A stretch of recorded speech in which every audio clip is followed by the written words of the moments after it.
Hello. Welcome to episode 204 of Pop Culture Crisis. My name is Brett. I am here with my co-host. Would you introduce yourself, please? What's up, crisis actors? It's Mary. We've got an ominous presence in the studio today. A ghoulish presidents? Oh, we're off to a great like that. start. Haven't we Dead already presidents. talked about Shane Cashman 2024 on the pod, though? That's Yeah. a good call. You You're saved right. me Freudian Thank you. slip. That's a good co-host. That's That's what he meant. And you're right. Shane Cashman 2024. Abolish everything. It's happening. And Let's yeah, go, today buddy. I hope Abolish and defund everything. everything. And then the presidency. And then we're good to go. So those could be your dreams, people, if you just vote for me. And we'll make it happen. I'm good. I'm happy to be here. I hope I didn't bring any ghosts today like I did last time. No tech issues, please. Not yet. Knock on wood. If this isn't even real wood, who knows? If it happens again, it is your fault. Like, undeniably, it's your fault. I know. I'm scared. You think I'm joking? I'm serious. It was raining the other day. I thought about texting you guys like, look, if something happens, I'm far away. The ghosts are with me. Well, the weather is very nice today. I know. So if we have tech issues again, I know. it's your fault. But So the episode start now. What? Oh, no. No.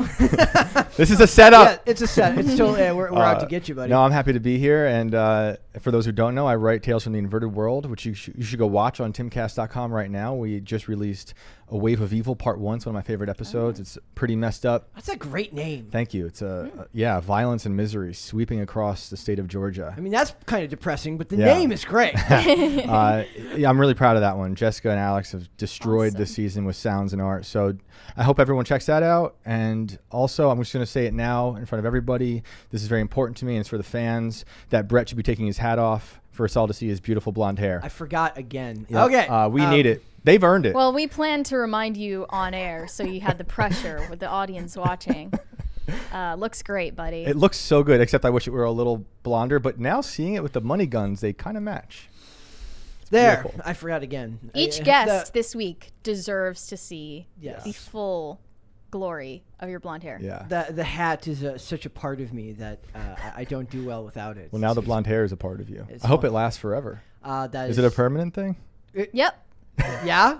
Yeah? Is it? Yep. Okay. All right. You guys should set a new Settled. goal for him to do next. No. I mean, Outside I, of hair, I something tried else. to mention that, like, we could set a new wager so that for the remainder of the week you have pink hair, Not gonna happen. purple, green, No. Yeah, anything that fits the brand. I think we should just leave it up to the people in the chat.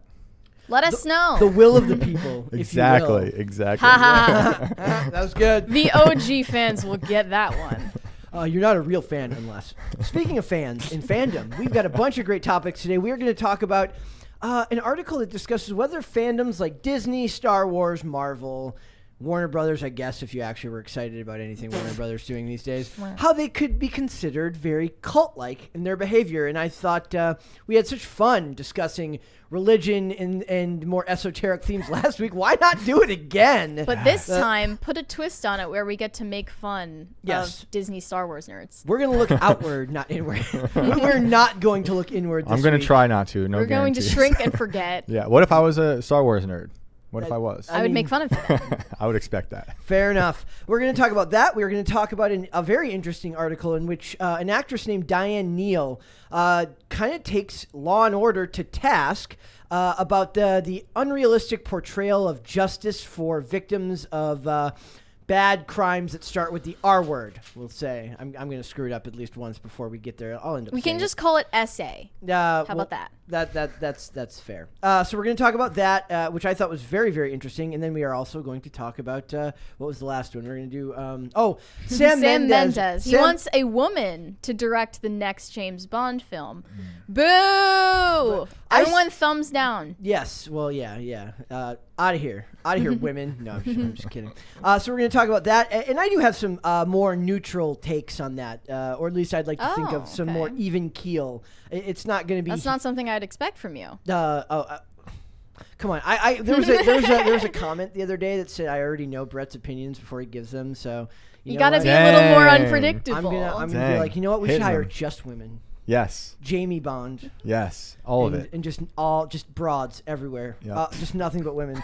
Hey, you're not supposed to call them that. That was very bad of me. So we got that. We got Podluck. We got a bunch of stuff. And I do think that actually not to be too much of a give too much of a tease here, but I think the final segment, the womp womp womp and Podluck, might actually signal the end of Western civilization as we know it. We have a lot of talk about civil unrest and all of the possibilities of collapse for society, but I think that this has finally fomented it. It's the end. Yeah. It's apocalyptic. It is definitely the end. So if you guys are ready, we will just get right into it. Mary, are we ready? Let's go. Shane, are we ready? Me and my ghosts are ready. All right. I was going to throw a comment in there, but I decided not to. But since you want to say that, so it says, is fandom a cult? The religious fervor fueling Star Wars, Marvel, and more. And I do believe that on the outset, you could make a fair argument that there's a lot of cult-like behavior in modern fandom, which is a lot more centralized than it ever was before, thanks to the internet and corporations that now own all of these properties. But at the same time, I never really hold it against the creators for selling off their... I wish they wouldn't. But I also get it, you make this thing that resonates with people, and then you get your big payday. That's the way the world works. I don't think so. I think I can hold it against a George Lucas for selling off his creation. I mean, it's not like I was listening to a thing earlier. Like, he didn't even make most of the money off the movies. He made it off the toys. That's where the money comes. Like, he didn't sell off all the rights to the toy. I think he still has money invested in the toys because he knows that's where the bread is buttered. So that's why Grogu is taken center stage. Yeah, well, that's in the same, what was it, socks in Buzz Lightyear. And socks in Buzz Lightyear. It's literally designed as like to bait children into, look at this amazing toy. Grogu still money that he earns, even though it's in his world, but it's a new character? I don't know. I have no idea. He probably only has financial stake in the legacy characters. I'm curious how that works. So we'll start from the top here. It says, it felt like such a communal bonding experience, he recalls. They're talking about going to see The Force Awakens in the theaters. Yeah. He says, like you had a unique relationship with that piece of art because you experienced it first with such a dedicated group of people. It reminds me of worship services, to be honest. Being a fan means sharing a story or even a worldview with others. It means gathering people together to talk about the story, but some stories are so vital as to define entire civilizations, while others are trivial. If that's true, then then where does the Marvel Cinematic Universe fall? Or Star Wars, for that matter? Are super fans in Disney a controlled cult? Are they a Disney-controlled cult? I kind of think that it kind of is, at least the Disney part. What I don't understand is why being a fan would mean that you share a worldview with other fans. It means that you share a fondness for a story, a certain piece of media, maybe. But why would that affect the rest of the way you view the world? Maybe it does. I don't think it does, at least not for people who casually like Star Wars. Casually, yes, but I bet you there's absolutely similarities between those who fall at those more extreme ends of the spectrum. Disney Star Wars has definitely courted a smaller, more cult-like fan base than Star Wars as a whole. Yeah. It's less cross-generational, and a lot more of it is merchandise. Wine moms. And wine moms. Repetitive. I mean... Even Disney is wine mom, sorry. Even the YouTuber we were listening to earlier said, even if it's bad Star Wars, I still will like it. Do you want to watch it's like, can anything fall out of the bounds of what you will be loyal to? Like, it's... We should react to that clip. Okay. This is an old... Do you want to describe the clip? Sure. There's this YouTuber who mainly does reaction content. He's a big Star Wars fan, especially Disney Star Wars. His name is Eric Butts. You heard that right. And brother to Seymour. This clip from, I believe, 2018 went viral of him reacting to The Rise of Skywalker. The trailer for We can't show the whole thing because of copyright issues for the music, but we're going to show his reaction after the trailer is ended. I highly recommend you watch the whole video at some point, though.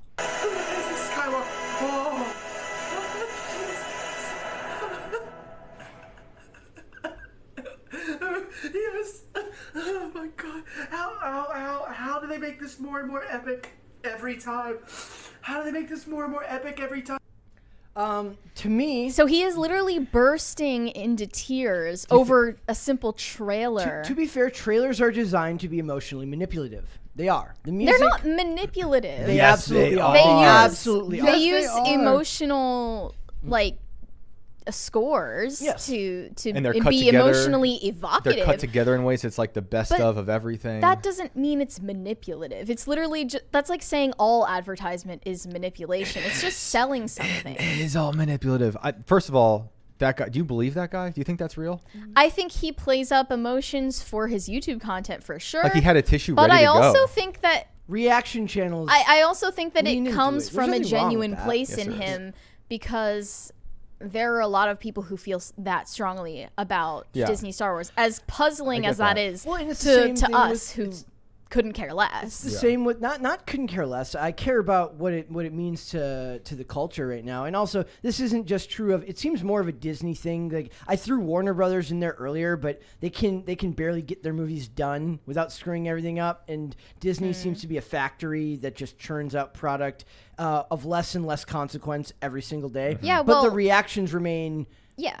weirdly the same. Like they're reacting the same to Andor as Yeah. they were reacting to the rise. To the Force Awakens, which are two totally different times at two totally different stages of Disney Star Wars. Because this seems to be an allegiance that is all consuming for his life and a lot of people's lives, not just people who put it on social media. Like he said that his wedding and his honeymoon are all going to be Star Wars themed. And his whole set is decked out with these Funko Pops and posters and all this merchandise everywhere. It's sort of like iconography and devotional sacramental items that religious people use, but there's a big difference when I suppose if it's cult-like, you're focusing on how it can insulate you from the rest of the world, whereas with Christianity, for example, there's an impetus to proselytize and to be very much part of the world, but not reflecting the same values as the rest of the world. Do you know what I mean? Then perhaps it falls more into the case that they see it as a religion than as than we would see it as a cult. That they definitely expound upon their love for these franchises online, assuming they're not all dead internet bots. Well, that guy's real. I think he's real. He looks real, and he's crying. And well, some bots cry, but I'm wondering at what point is he worshiping? When they say worship, and if you're looking at it like a cult or religion, do you think people like this are worshiping certain aspects of it, like one type of character that they're like, I want to live like this? It's like their Jesus is Luke. Well, it's 'Cause almost there like is the content of what they're watching and celebrating is not as irrelevant as feeling like they belong to this community. Yeah. And I say it's insular because that's really the key that would make it a cult-like community rather than one that's like a mainstream religious community. But like a religion too, there are people who probably are more devout in the Star Wars world than others, right? Like Yeah. the old George Lucas is your Old Testament, the new Disney is the New Testament, and But there's some people it's who've seen crossed in over. this all or nothing way where Yeah. if you have one criticism Thank you. or one part of the universe that you dislike or don't accept, or one part of or like if you enjoy the prequels but you don't enjoy The Force Awakens, like You're a it's- heathen. Yeah, you're completely cast out of the club. And then there are all of the consumer habits that are grouped in there that if you don't go to Disney and you're not dedicated to the whole narrative There was and a the whole line- lifestyle, then you're not part of You're their not group. fully in it, yeah. There was a line in it about, it says Disney adults are using popular culture to fill the void that religion used to fill. And as far as I know, 80% of America still considers themselves religious. I don't know. Um, I never know how they get those numbers. Yeah. I'm Like, not sure, but didn't it say in this article that a growing percentage of the country is also considering itself spiritual but not religious? I've seen that, yeah. Yep. I'm seeing 69%. And definitely the group that would describe itself as none, like no religious affiliation, is growing. So that is a possibility. But I think more than religion, even, it's pointing out that people you. don't have community based around anything, like Yeah. hobbies Well, the internet are replaced by consumer habits. The internet caused people to search for these communities outward towards things that they might have appreciated in their childhood, but there weren't a lot of people like them in their area that liked it, so they searched for like-minded people online. There's nothing wrong with that. Yeah. They talk about Disney adults can make a pilgrimage to Disneyland or to Mecca. Disney World. Yes. Yeah, so it's their own version of Mecca. Decorate their homes using the We Do Disney manifesto as the theme and participate in innumerate rituals. Disney cast members, the firm names for its employees, are even required to sit through a training class called Disney Traditions. That's a cult. They have a quote from a former sci-fi superfan. I don't know exactly what that What means. does that mean? I saw that. I like I that. bet He says there's an insularity there where the in-group of established fans or followers are given a separate designation from people who casually engage with the given material. Normie. That's what you call a normie. Right. In I a lot of think- cases, we would be considered normies, even with the podcast we host, because our interests are more spread out over a variety Right. of things rather than hyper-focused into one area. He added you have to prove your credentials. Name they 3 make it a songs. lifestyle. They can't allow any criticism of their fandom or faith. So I think that's mainly what differentiates it from an ordinary religious affiliation, because, you know, for instance, in any Catholic church, I'm sure there are people all over that congregation that have deep disagreements about interpretations of scripture or of church teaching, and also that is completely allowed. There's no inquisition that is searching for people who don't ascribe to each and every rule, and it's sort of more inclusive and a working part of people's lives that exist in the world. It doesn't aim to insulate you socially from people who aren't part of that crowd. I also find it interesting that they talk about the culture of the canon and like how they use canon now. It's not in the article, but my interpretation is that they use canon now in a lot of ways to smite fans who they might feel don't fit within the framework of their part of the fandom. Meaning, like if somebody criticizes a character and they change, like a big thing is to do race changes, gender swaps. Not only sexuality that, swaps. but like the mental gymnastics it takes to justify the discontinuity in the Kenobi series with the rest of Star Wars canon is outrageous. And people pointed out so many like knowledgeable people pointed out so many ways that it doesn't fit into the universe and it doesn't really matter. So the main difference between like the canon that is preserved from the Bible and the canon of the Star Wars universe and Star Wars Legends is that for this fandom, the lore keeps getting bigger and bigger and bigger and more inclusive, so that anything can fit into it and more money can be made, whereas the canon of scripture has not gotten bigger. It's only changed when certain things have been excluded from it. So it's and also you're not selling scripture to people. That's not a product.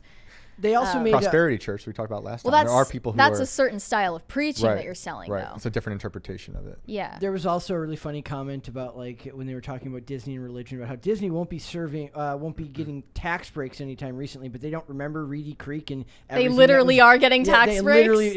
Allowed to run their own town themselves. So it's like there is a lot of kind of almost shocking. And there was that whole scandal about their collusion with the Anaheim City Council. Oh yeah, I mean, it would have been funnier for them to not have a couple of like to not be playing dirty with like local government, like really, like you really don't think that a gazillion-dollar company isn't doing stuff like that. I also think that a lot of it feels like religious fervor when you do push back online on anything, and thank goodness I'm not one of these people that puts up with like that takes the time to read a bunch of comments, but. Or takes time to post a bunch of comments. But if you have critiques and then the pushback you get is almost insane, no matter what direction you go from both sides, because all sides have a zealotry to them when you get that deep into the lore. So This almost reminds me of Scientology.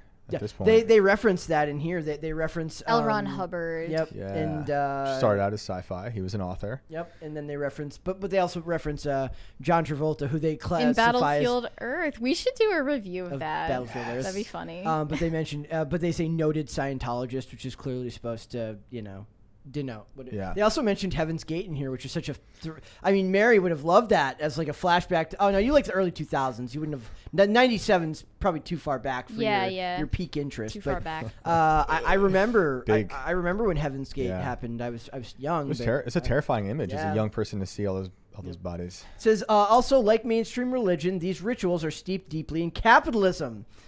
Now, Interesting. that sounds like a denunciation of capitalism, which I wouldn't totally get on board with.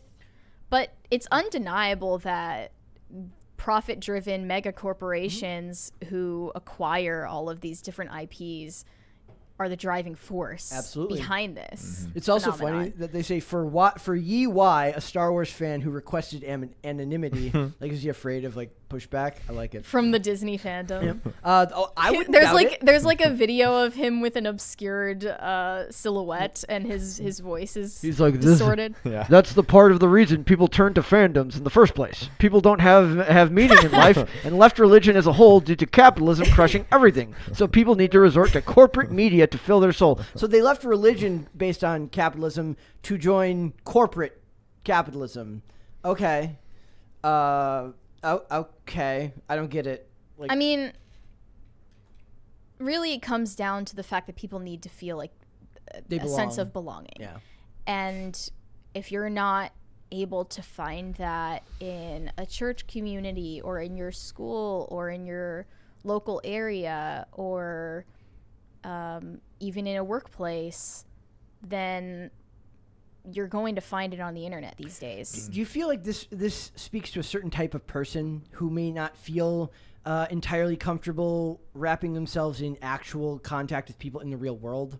That it's easier to do this type of. It could. But this existed before the internet. And I guess it's not like they don't go to Comic-Con or they don't go to these cons and do these things. But it feels like there's something about the lore and the fantasy. Like maybe if we were getting like Marvel level religious films, there would be a weird comeback of like I remember they tried to publish like a Jesus comic a couple years ago and it got major pushback. I would be extremely suspect. Well, of they made like Jesus. that. If I remember correctly, they made Jesus like a superhero.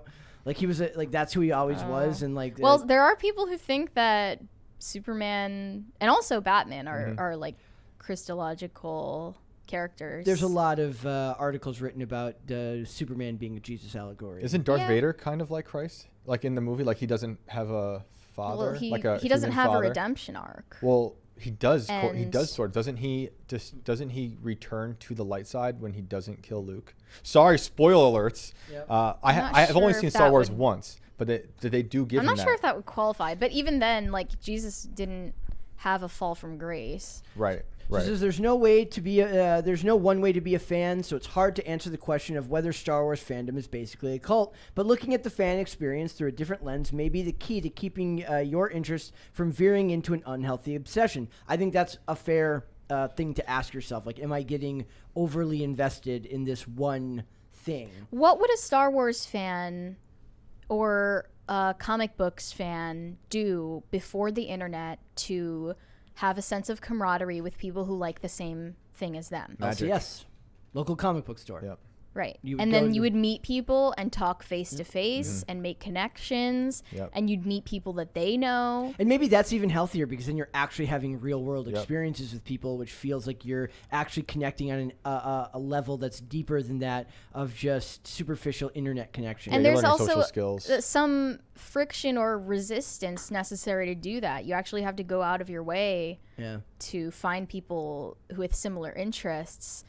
And people also who may disagree with you about your interests as well, but have the same enthusiasm for it. The people that go, like the Disney super fans, the ones who go to Disney World several times. I mean, there's a whole industry of Disney influencers who make their living just just Disney. Like Disney is maybe scarier. Like it's becoming scarier. The to Disney me than Facebook. industrial complex. Yeah. That's It's a thing. terrifying.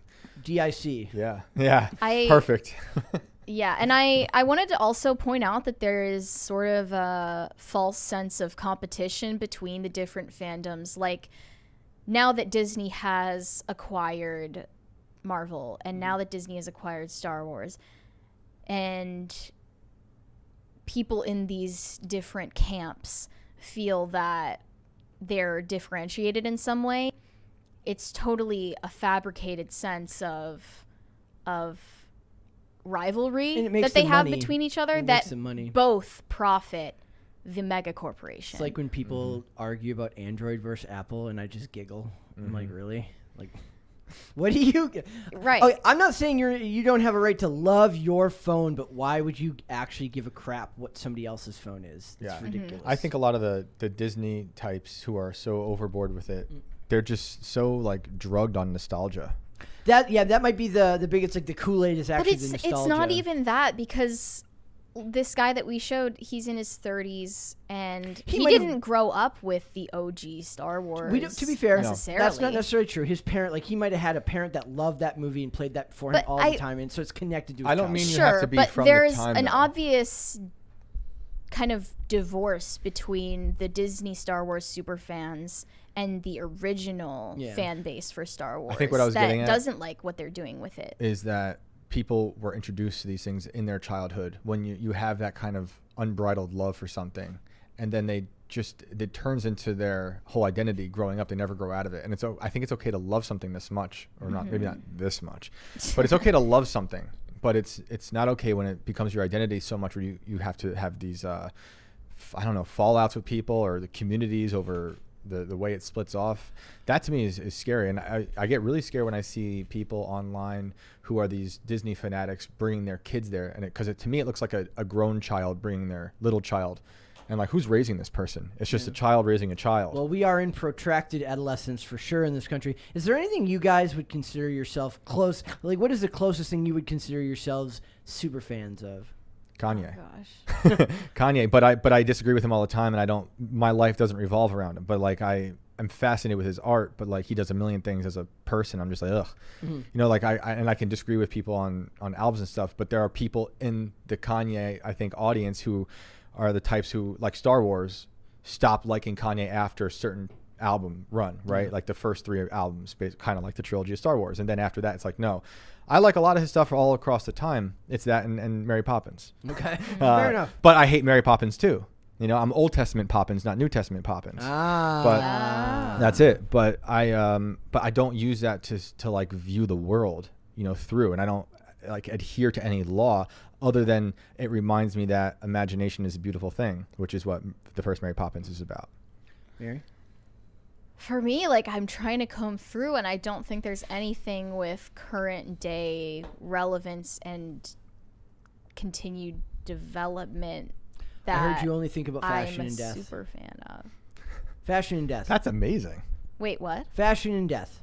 Well, what about it? You only think about fashion and death. It's true. Exactly.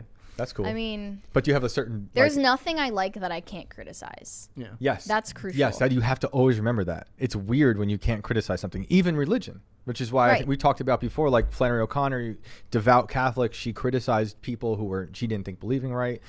That's part of that. If you stop criticizing something, then you stop being an individual. Is this because of the I mean, we're seeing this fall into the political lines as well, and this isn't a political show, but we're seeing the same thing fall into both.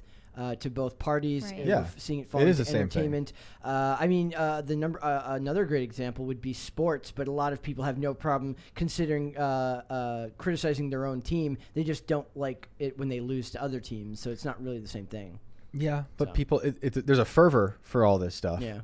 But I mean, it is weird when you do the whole wedding thing. Like you're gonna do like a whole New York Giants wedding thing, And your honeymoon, Yeah. and then your baby shower, it's and your whole family much. is now It's a bit much. involved. It's a bit I mean, much. if he met her through Star Wars, like maybe he met her at a convention, so it played a big part. That's to the only both of place their- you could meet a woman. That's like I could see that being like if it's a shared experience for both of you, but if Yeah. just he loves it and she's just kind of going along to get It's along. a burden. that Now, seems weird, but- your hesitance to make fun of Eric Butts Yes. is that he is sincere. Yes. And I agree.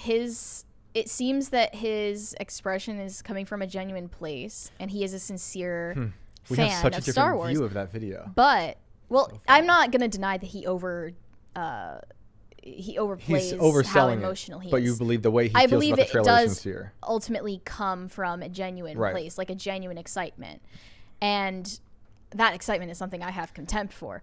But my response that. is like, yes, he's sincere, and the people in Heaven's Gate were also sincere in I don't their know enough belief. about this. I don't know enough about this Cult dude's life belief. to criticize Right. this. I'm just saying But let's do it anyway. if you're in a cult, of course you're sincere about your allegiance to the cult. That doesn't make it less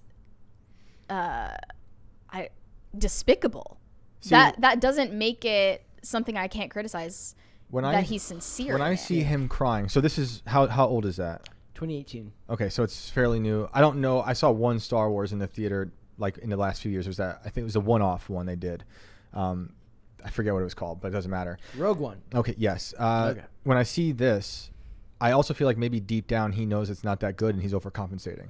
No, he like totally knows subconsciously. that. That was the because first. Subconsciously. That was in the his first- reaction to the Andor trailer, he's like reflecting on the Rise of Skywalker, saying that there were a lot of things wrong with it, but he still loves it and he still thought it was so powerful and there were so many great things about it. Right. So it's immediately like anything he thought was wrong with it, he has to immediately qualify with, but I loved it Was so he much. was in this time? I'm sure there was, but I have no idea. Was he reacting against a lot of negative comments that were already happening at the time? I mean, he got a huge wave of hate. I don't for mean that. him. I mean like first Star Wars coming out, were there people already hating on the new Star Wars world, and he might have felt the need to really overcompensate to No, help there get was rid a of lot that. of genuine excitement when The Force Awakens. Yes, but Okay. there was also a lot of genuine criticism. And then when the other Disney films continued to be put out, like there was then that novelty wore off and more people Yeah, dropped off There was from that absolutely camp. There was absolutely more criticism as the movies came out and they proceeded to underwhelm. And now that they're doing these series, Yeah, they're not and even putting it on the big screen anymore. oversaturating the market Yeah. on Disney Plus, there's a continually fragmenting and shrinking group of people who are just fanatically obsessed. Right. It's like all the different denominations of Catholicism or Christianity, Episcopalians and Protestants, and There are so many different sects that you cannot even count them. bizarre. It's bizarre. The internet is like a cathedral for all this stuff, and then there's little cathedrals, and it's just going to keep happening until it doesn't mean anything to anyone. Because I haven't watched any of the new Star Wars stuff, but my son really likes the songs from The Mandalorian. Have you heard? They're really good. They're by the guy who. I noticed that the score done in the trailer for Mandalorian Season 3 was really good. It's the guy who does all the music for Childish Gambino, the Donald Glover stuff. Oh, interesting. I forget his name, but it's really good. So we roll around listening You know, to I that all the heard time. that score in the Andor trailer was reminiscent of Squid Games. I never saw Squid Games. I don't know who did the Squid Game score, but the music's cool. Like I understand. How do you guys feel about the Harry Potter fandom? Like there's an extremist. That might even be worse. Is it? It's a contained. At least it's a as far contained as- one. as at far least. as, like, Oh, no, it's A not. lot It's not more anymore. social messaging is extracted from Harry Potter for some reason. I don't know why. Also, they're a fandom at war because they have to the most fervent believers are also going to be the ones who take great issue with J.K. Rowling now. Like, imagine if a bunch of people started, a dialogue about how George Lucas is a contemptible human being. Yeah. There's like Online. How whole have they not things. done that yet? There's like whole things that they talk Probably about. because he's stayed silent strategically True. throughout the years. There's whole things where they talk about how they have to find ways to like get the products without giving her money because they can't reconcile the fact that they still love and the product means so much to them. And Like, if she sold completely the rights to Harry Potter, they would be all in. Yes. But because she still makes money off of new stuff. That might even be a smaller. I mean, I do believe that most people don't pay attention to what J.K. Most people don't even know saying, what she's saying. But the people that are the biggest diehards are the ones that would have Right. come to learn that stuff because they would follow her on Twitter and understand and I guarantee you, they all kind of fall in line with the same belief system. It's the same belief system that tells you can't go buy Chick-fil-A because some of their founders have beliefs that you disagree with. Right. Yeah. Like, that is, I think, the depths of derangement. She did feed into that type of mentality early on by the and now revisionist history it's she her created. fault. It is Oh yeah, she courted lot of her fault. She courted the audience that she Yeah. got. But Yeah. I laugh with hers because they really do. They use Harry Potter as an analog, as like an example for everything. Like it informs every aspect Because of there's their no life. other framework for good and evil anymore than fictional universes. But that again is also based kind of off of the Bible, and she said it. Like I think she's I think Christian. any She human calls herself story Christian. is ultimately going to be traced back. Yeah, but to it has like the biblical the story. the parents not being there, and the dying and resurrecting. Like there are aspects of it that are very like Sure, right but back to it. you can argue the same about anything. You can argue the same about Star Wars. You can argue the same about the MCU, about Yeah. DC. Like Yeah. that's just the fact that people love redemption stories. And it's foundational Yeah. storytelling that Yep. goes back to larger objectives. I wonder if at some point these people like it was will- brought up in this article, Tony Stark right. going from the loner playboy to someone who fights for the common good. Right. That's going to be repeated over and over and Yeah. over. Yeah. I agree. Let's do super chats. All right. Hobbit said Brett's blonde hair is forever if he so chooses. If I so choose. Do you so choose? I do not so choose. Darn. Dragon's Talon 1001 said, I heard Olivia Wilde is free to direct the new James Bond film, No! LMAO. No! Oh, Not no. her, not Greta Yeah. Gerwig. And do Shia not- LaBeouf as Bond. Let's go. There we go. I mean, I don't know if you can do a British accent, but let's go. I'm into it. Tacti Platty said, hey guys, thanks for sharing some of my memes of y'all. Mary, even though you don't return cards, you're redeemed by liking Ken Taco Hut? Was that a meme? Wait, what? You definitely Oh, reposted. KFC, Taco Bell, Pizza Hut merged together. Oh, That nice. Taco It's like a Bell at turducken. any KFC Taco Bell absolutely hits different. I think they maybe like share the same frying oil. My favorite meme recently, it says like I stand for the flag, and it's like a flag of like Taco Bell, Kentucky Fried Chicken, and Pizza Hut. Mecca. Yeah, basically. For fat asses. I need to stop watching YouTube, said Wiki Nietzsche's Last Man. That's Eric Butts. Interesting. That guy, like I said, I maybe it's also like I Needs have help. no problem criticizing people of mainstream celebrity status. That's fine. I don't know. This guy is still posting on YouTube. He obviously is doing just fine with handling criticism. Anyone who puts their stuff out there on a public platform, just like us, it's only fair that you be criticized, made fun of, even if it's unfair in your eyes. Do you know how many freaking memes I had to see after the music video that Tim put out of the people made Geico fun of caveman? you.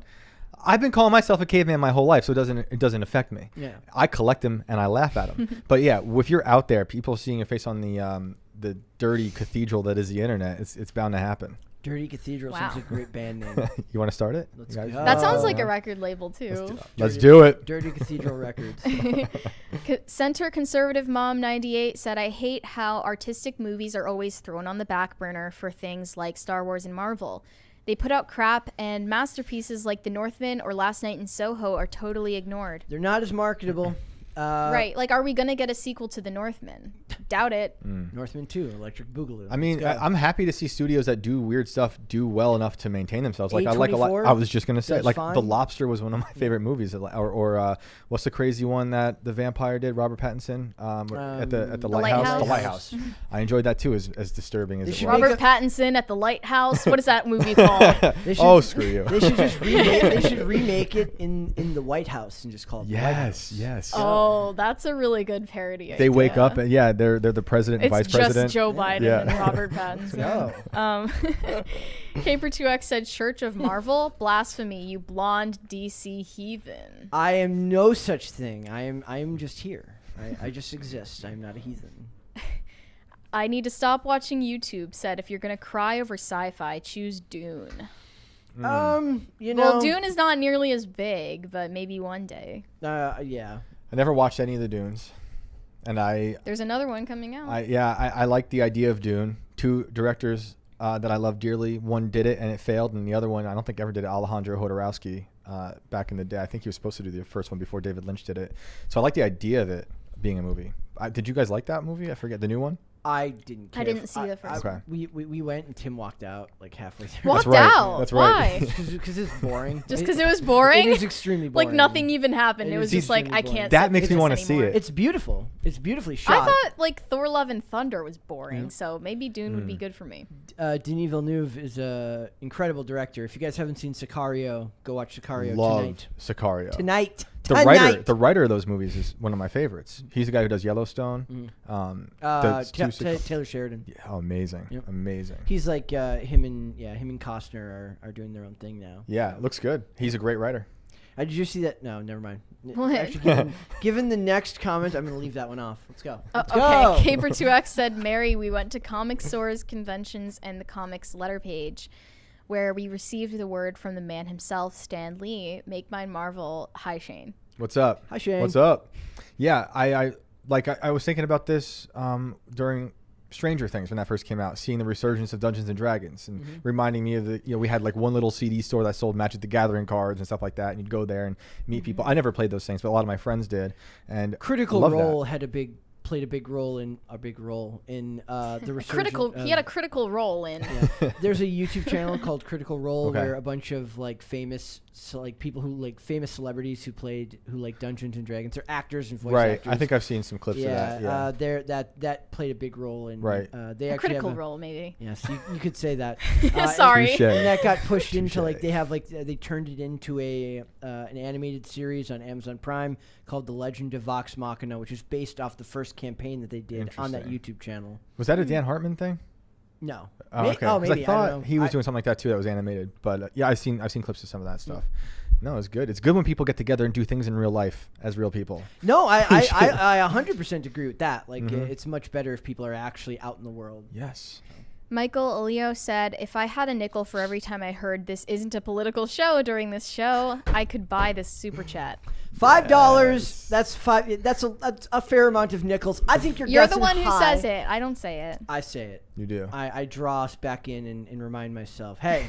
Besides, we have a political channel now. Did you know that? It's called Timcast IRL. We started I heard of one. it. Go, Yeah. go Sounds support cool. them over Yeah. there. They're doing a great job. They are Up and coming. Up and coming. Yeah. Flying by the seat of their pants. They're scrappy young underdogs.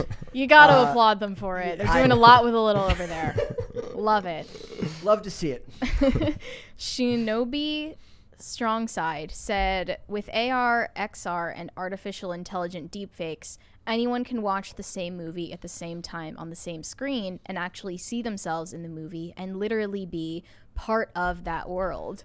Is that the future? That's the wrong future. That is the most This is narcissistic. dystopian. That's the most It is a narcissistic future that you could hope. Like I find this funny too because maybe it speaks more to a generation that sees things narcissistically, and maybe those That's who the see, ultimate end of representation. and those who see things self-loathingly, where you're like, I want to see anything but myself. Like when I watch a Batman movie, when I watch a James Bond movie, for instance, when I watch an episode of Law and Order, I don't want to see myself. I want to see a completely different character in a world that doesn't look like me and doesn't reflect me at all. You know, you can quibble all you want about the color of the person's skin, but the fact is that is the surface level traits that are far less important to the story than who the person is, what their motivations are, how they behave, what they say. All of those things should be far more important, and it's weird.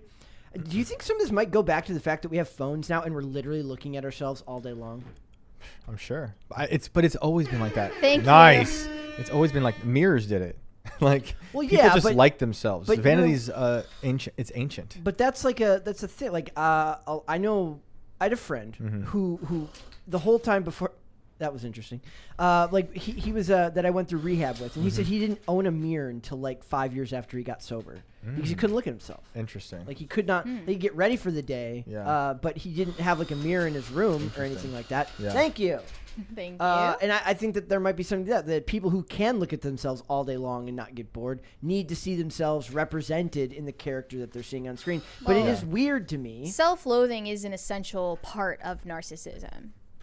I agree. Explain That's, I mean, that is by definition what that psychological condition entails is a self-loathing and then immense work done to overcompensate for that by making yourself the center of your world. Right. It doesn't always manifest that way, but I think a lot of the times it does, especially in celebrity culture. Yeah, self-loathing doesn't always manifest as narcissism, but that is the source of it always. But narcissism, it's not self-love or self-acceptance. Right. It's the facade. Narcissism of that. can be it's like a band-aid and you're putting yourself in these situations, and then the internet or the phones has accelerated that narcissism.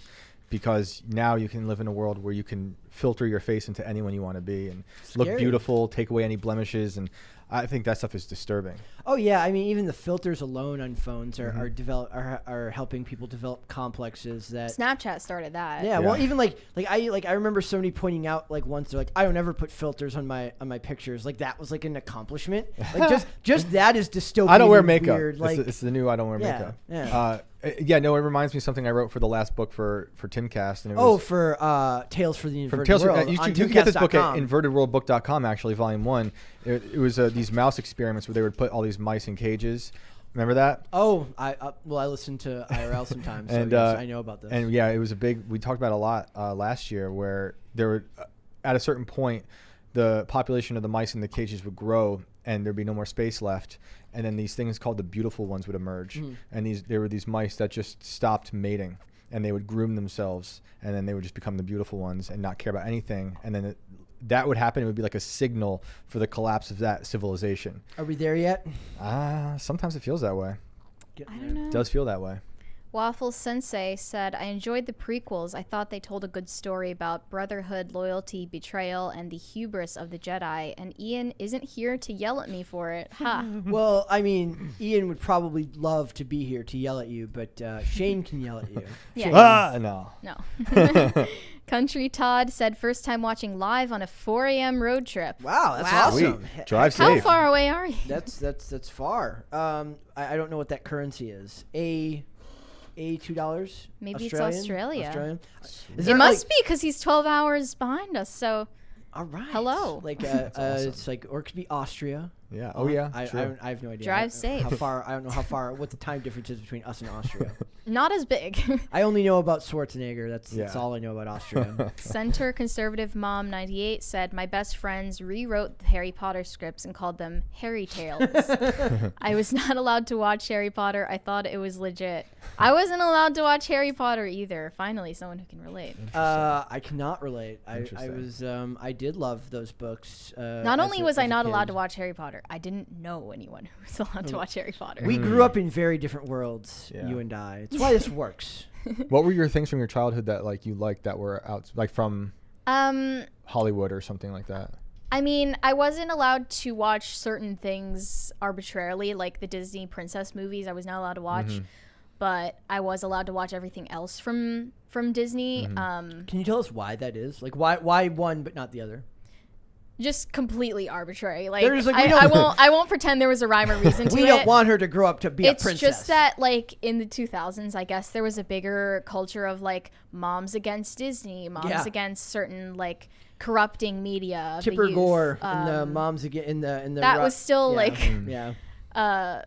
residue in the culture. But like. I don't know. My dad was really into Star Wars. But he never really showed it to me in my childhood. I guess I was mainly into like the Barbie movies. I was allowed to watch those. I was allowed to watch all of the Disney original movies, which I still love. I guess I was like kind of not allowed to watch a lot of things now that I think about it. Do you think you'll be like that with I'm your making kids? up for it now. I mean, definitely, like... Oh, she's going to be censorious as hell. Oh, yeah. Yeah. When Yeah. it comes to kids, it's different because I'm the same way. Like, we don't watch things that were made after a certain year sometimes. Because Yeah. something happened to people's brains who made things after 2000. I mean, you could say really go back at any time and say this, but we don't, anything past like 2008 is kind of. I mean, obviously, Crazy. have like discretion, because there are exceptions to that rule. I know, we but screen most of it too. I think like the stakes are way higher once it's not you, it's your kid. Yeah, and then you can really notice a difference after like post 2016 in children's Definitely. stuff. I don't know why that is. I know this isn't I a think political it show. became less intelligent, not even Oh, more like political or I don't know. The messaging didn't get stronger. It got less intelligent. It so many of those shows from Less that time, intelligent, I would like, say. it's even not even that. It's so terrible because most of the parents are made to be like these really dumb characters, and the kids are really mean to them in so many different shows. And it's like, my kid's not watching that, like, because it just makes all adults seem like fools. Well, Homer Simpson started that a long, long time ago. That's different right? though. Homer Simpson is in. That's a classic. That's Renaissance. Fair enough.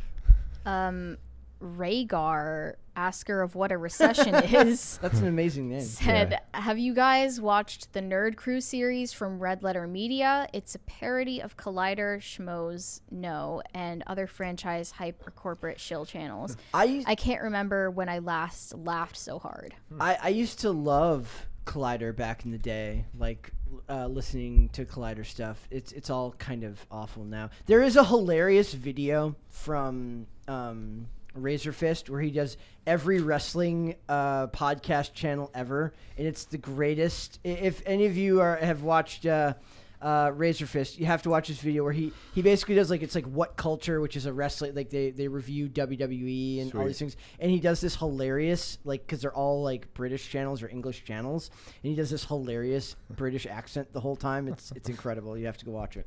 You know what I remember from Razor Fist solely is his defense of Michael Jackson. It's like a 5-part series. And I'm sorry, I just don't buy it. You don't buy it? No. I buy it. I would love to have him on here to have you debate him about Michael Jackson. Yeah, let's debate It's it. just me over here with doing the Michael Jackson popcorn meme while you guys debate about Look, Michael I have Jackson. inside sources that tell me otherwise. I can't name the sources, but they're close to the investigation. No, they literally are. Anonymous? We'll get Really? into it later. What? Off air. Nathan Let's bring 'em on. Settlemeyer said they need a scary movie-like parody movie called Woke Movie. That honestly, that might be the way forward eventually. I don't know if they'd call it woke movie, but that might be what you have to call it. I mean, IP's expiring is the way forward, I think. Well, a bunch of stuff's entering the public domain again.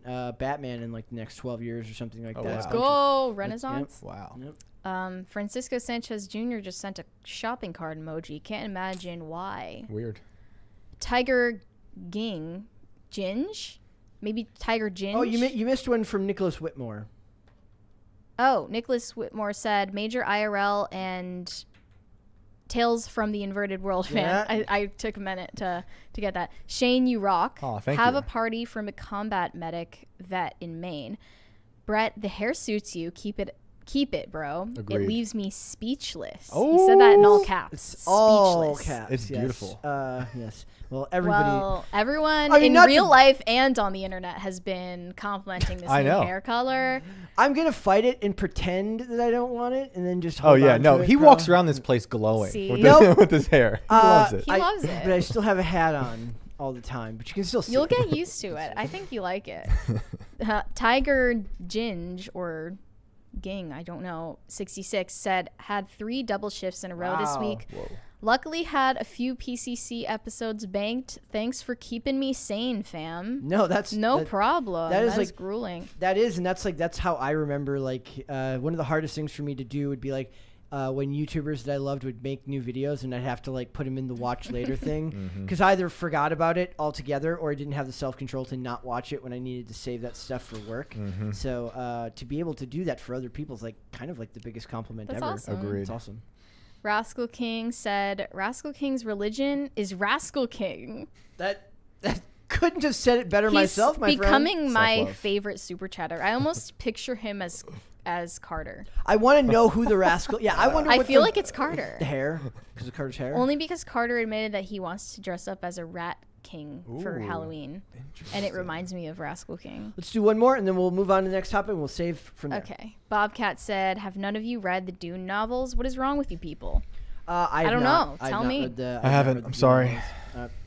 All right, guys, we're gonna move on, and this is an interesting one because the actress involved in this, Diane Neal, I actually like quite a bit. But it says an ex-Law and Order SVU star agrees with John Oliver about how Dick Wolf's neatly wrapped up justice doesn't match real life. They're talking about the Law and Order series, not just SVU, but regular Law and Order SVU, the far superior Law and Order Criminal Intent, which went off the air much earlier than the rest of these. And then they actually just brought back Law and Order like this year or like last year, and it's like really bad, I heard.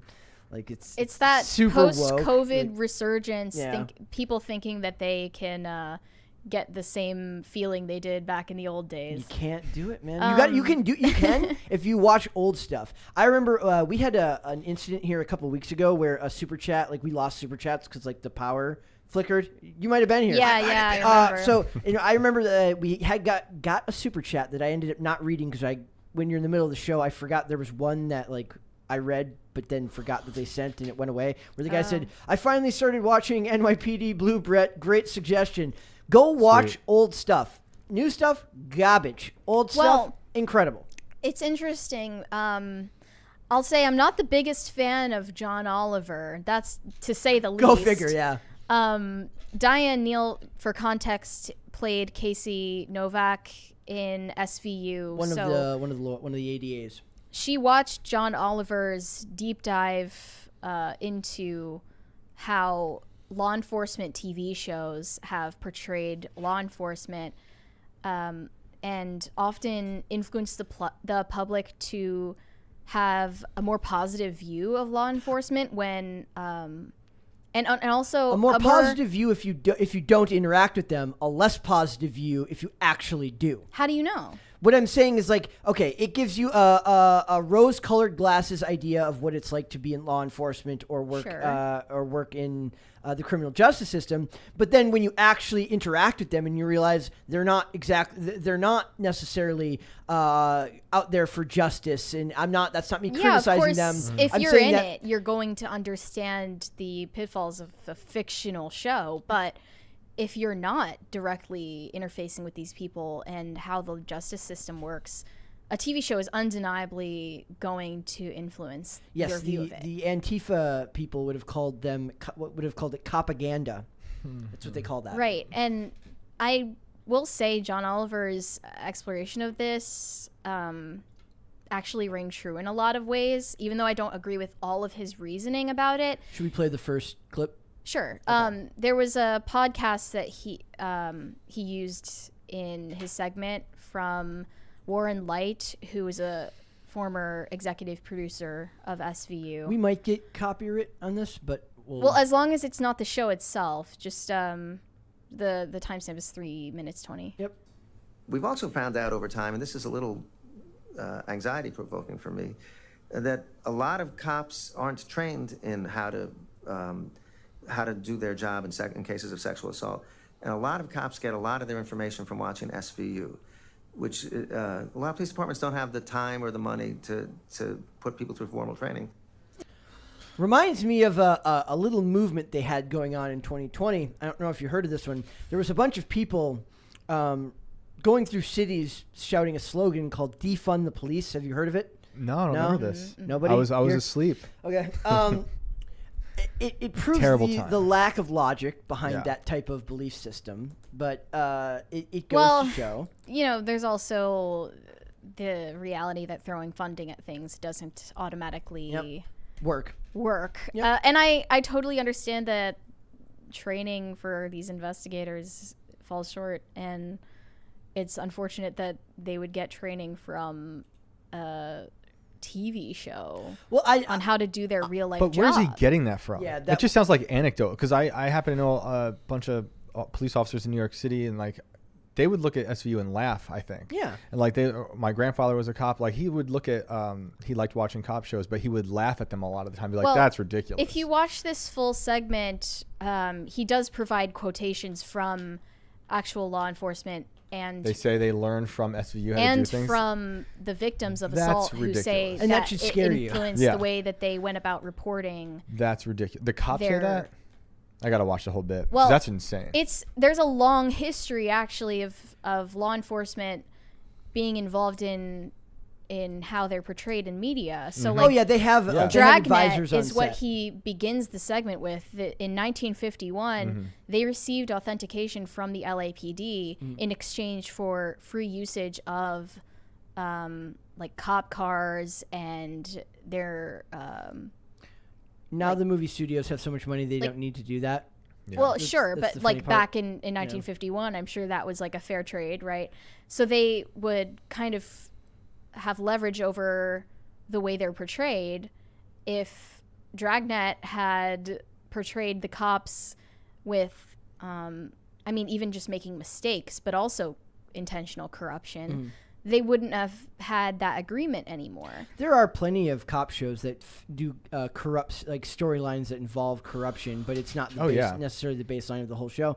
But the general idea of this entire piece is that it creates a simplified, rose-colored glasses version of what it's like to actually go through the criminal justice system if you are a victim of an assault. Right? So Yeah, I don't feel like that's the case. I remember I watched It a decent amount absolutely of is. Law It and Order. absolutely is the case. 'Cause I watched a lot of Law and Order, and I would be like, a lot of these cases like just go unsolved, and like there's a lot of just people yeah, but the looking ones that really get solved sad. will never work the way that they do in the shows because of the way you have to actually sacrifice reality for storytelling because Right. the storytelling is the most important aspect of it. I just feel like the Yeah. ones I haven't seen a lot of it. Well, I've seen a good amount, but there's so many things I've seen where things just there's no resolution, and it's like that to me seems more like reality That's not as common as you'd think. in the show.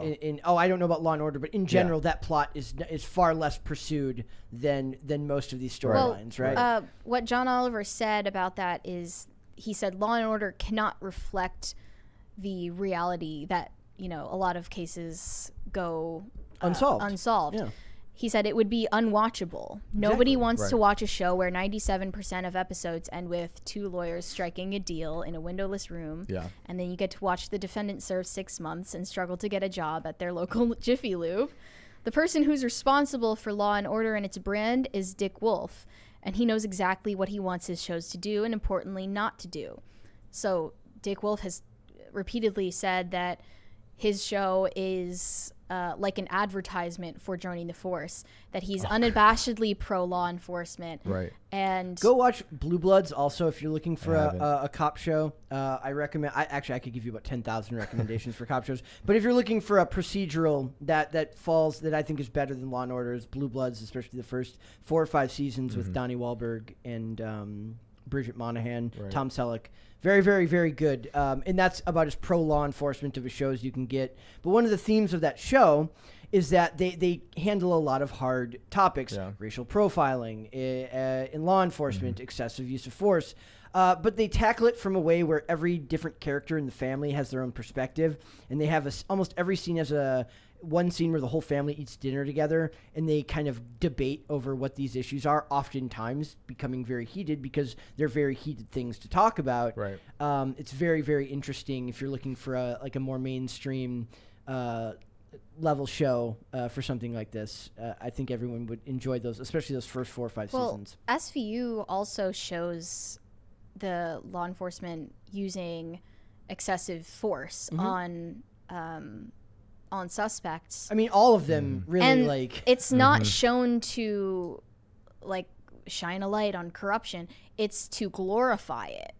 So given that Dick Wolf is a marketing expert, that's what he did before Law and Order.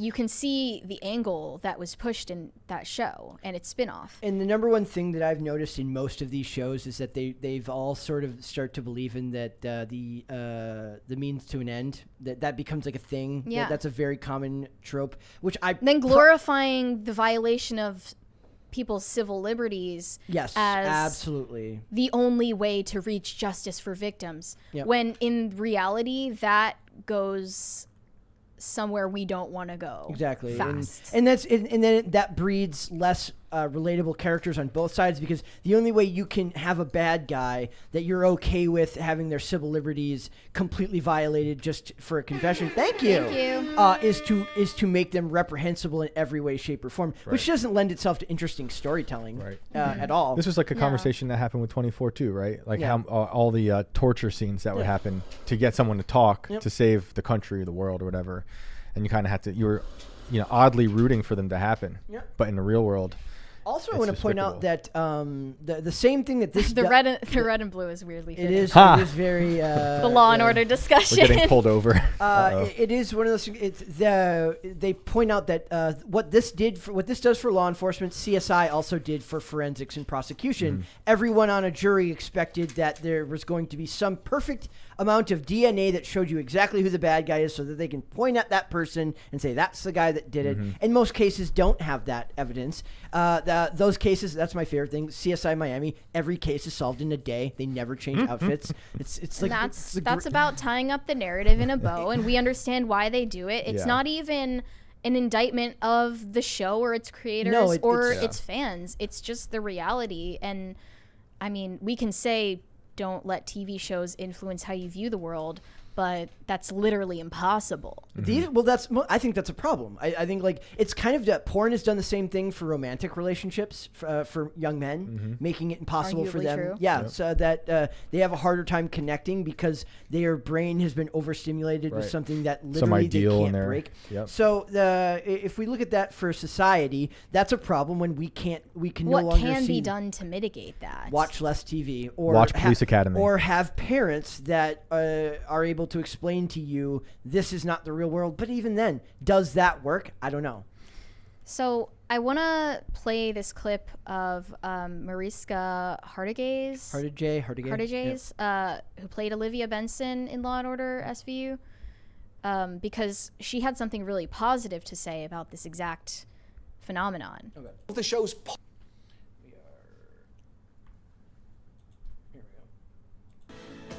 encountered people that have said because of this show, they knew what to do after their assault. Because of this show, they had a rape kit done. Because of this show, they reported and had faith in that. And because of this show, most of all, they didn't feel alone anymore. And to me, when I started hearing those stories is when I knew that it wasn't just a TV show anymore. It was so much more. This message is brought to you by Dick Wolf. Yeah.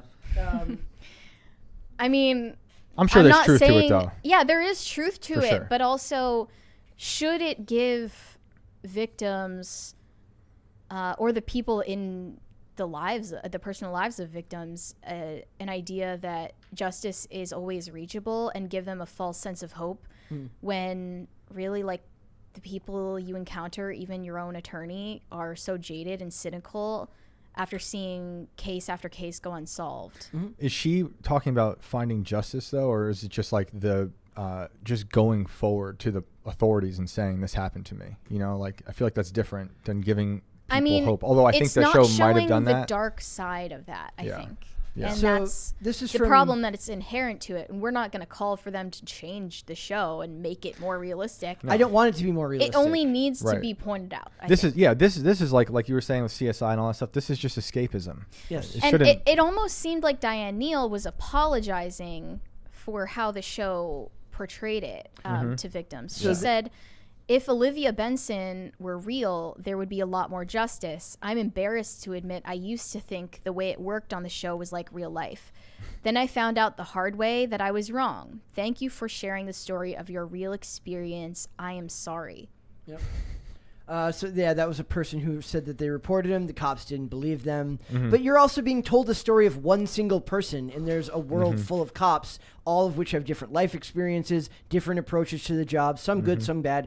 You can't expect, if you're going into every experience in your life expecting your interactions to be with somebody that happened to be like a character in a TV show, you're going to be sorely disappointed every single time. Have you had a lot of negative experiences with the police? I have, getting kicked out of skate spots can be confrontational. I've been pulled over before. Hands 10 and 2 and don't talk back was always my motto. I can't say that I had a bunch of horrible. I had definitely unpleasant ones where we got putting back cop cars when we got caught skating inside a stadium. Given tickets, had to go to court, things like that. But no overtly awful experiences with law enforcement. I've had a lot of bad ones. And I still I have a respect for the idea of police to some degree. Like my grandfather was one, and I think he was a pretty good guy. But yeah, I've been torn out of cars and thrown in the woods sitting Indian style while they search your car and stuff like that for no reason, going 5 miles over the speed limit. So it's like, I understand. It's just, it really depends on who you get and what kind of day they're having. There's good and there's bad, like in every type of industry. Unfortunately. This is just a problem without a solution. You just can't. You have to start teaching people to understand this is not the real world, and what they're telling you is they're not trying to. There's a big premium put on the idea of creating TV and movies that have realism. It's not realism. It may be darker in tone, but that doesn't make it realistic, because realistic would be boring. Reality TV isn't even real. Exactly. Documentaries aren't even real. Exactly. Nothing is real, people. All of it is narrative driven. Yes. And that's the way it is. Yep. Yeah. Let's go to Super Chats. Andrew Suto said, whatever happened to the D&D show that was mentioned in the Castle vlog and your political show? This IRL, the political show we created. Our political show, our side project. Our side project. They work for that us. was just another one of our side projects that didn't exactly pan out. I don't know. Things happen. That's how you run a business. I don't know what's going on with that. There's all sorts of stuff that's always in the mix here, but stay tuned to our other show, Timcast IRL. That's host, where you're gonna get the all host the over there. He's a great guy. Is that like an everyday show, or it's 5 days a week, 8 to 10? Interesting. It's hard work. Here on YouTube. Yeah, we're really proud of him. Those hosts they're great. Yeah, keep it up. I need to stop watching YouTube, said Harry Pooter and the Chamber of Secretions. I can't believe you read that. I know. One. I'm proud of her. You didn't bad app that one? I didn't bad app it because it's not about us and it's not sexual. Okay. That could be. We could argue That's debatable. We could argue that. Tacti Platy said, I'll agree with Waffle Sensei about prequel. New trilogy,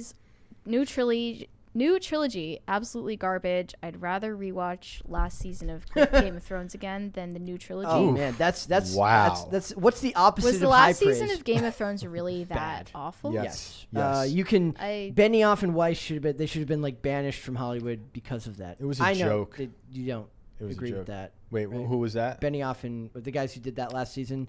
They also did I think Benioff did the Watchmen TV series. Oh yeah, which I like some of. This is childish. Yes. Yeah, I like. Do I need to put you all in time? Yes. I'm very mature. Wow. Thomas Miller said, "Where's the PCC out of context channel at?" We saw. There's a Mary out of context. Where's a Brett out of context? Mary out of context was great. It was. I loved it. It was my. It made me. But now I know whenever I say anything, it's ammunition for out of context. Yes, but it made me smile. It was good. No Tax Good Tax said, did y'all ever see the Am I the Bleep about the Disney wedding where they didn't cater and instead used the money to take pictures with Mickey and Minnie?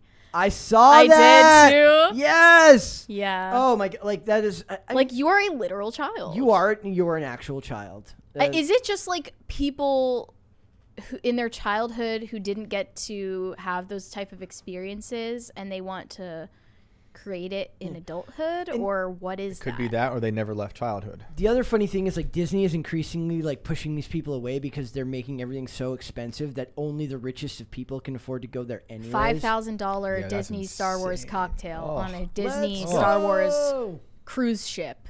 Why would you want to do that? It just doesn't if your life is consumerism, I guess.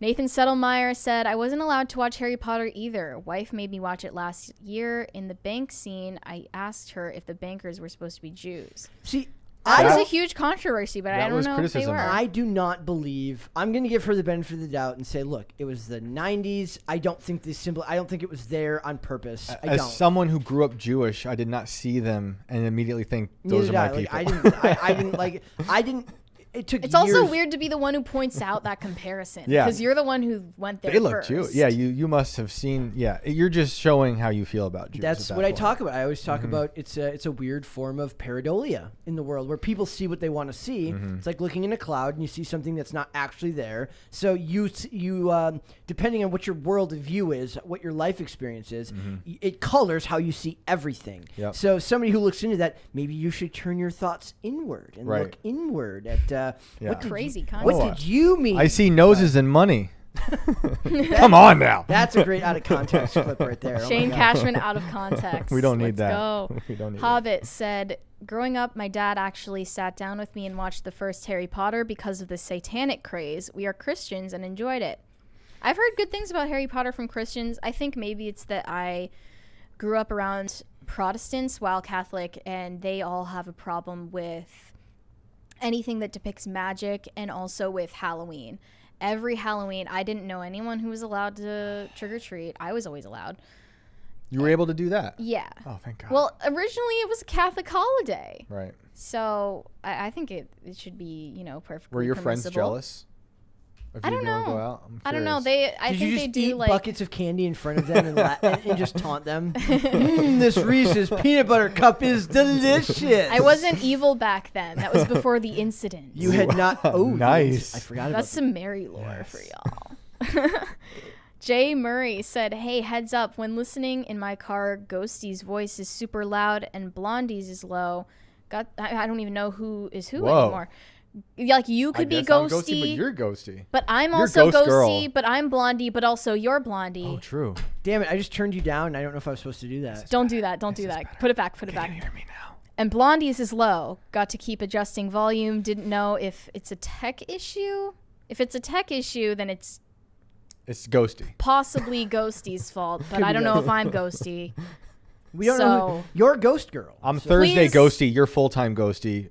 I don't know. You're also full time blonde, but he's That temporary was blonde. intentionally vague. Vague, yes. Yeah. Let us know, please, with another super chat, Yeah. what you meant by that. Potatoes for Seamus said, been watching this show off and on, but now I think I might like the content here better than Teamcast IRL. Woo! Still a big fan of them. Look. Anyway, Seamus can be a guest here on PCC. We had Seamus on once before he That was a Oh, big nice. mistake. No, I'm kidding. Man, I will never Ooh, make boy. that mistake again. I Boy, he tell you. knows nothing No, about pop culture. Here's the thing. Seamus happened to come on the day that Roe v. Wade got overturned. It was Oh just my bad timing. goodness. Okay? And I'm like, my name is Brett. This is And Mary. it just so happened to be a day when we were covering celebrities' comments about Yeah. Roe v. And Wade. Seamus is like, now listen here. And then it just became, and I'm just like over here, Yes. like pulling my hair out, kind of. I'm like, we're getting. This is not a off- political show. Yes. We can have a resident Catholic conservative, but when it's 2-on-1, I don't know if that's fair. It's not fair. It's But not we fair. did have Seamus on, so I don't remember the episode number. You'll have to search that up Maybe, for yourself. maybe we could have Luke on where he talks about how awful pop culture is for your brain. Like We the should whole have time. Luke on. It would be funny. Yeah, he'd be good. Yeah. Like, and him just being, I can't believe you guys are paying attention to this garbage.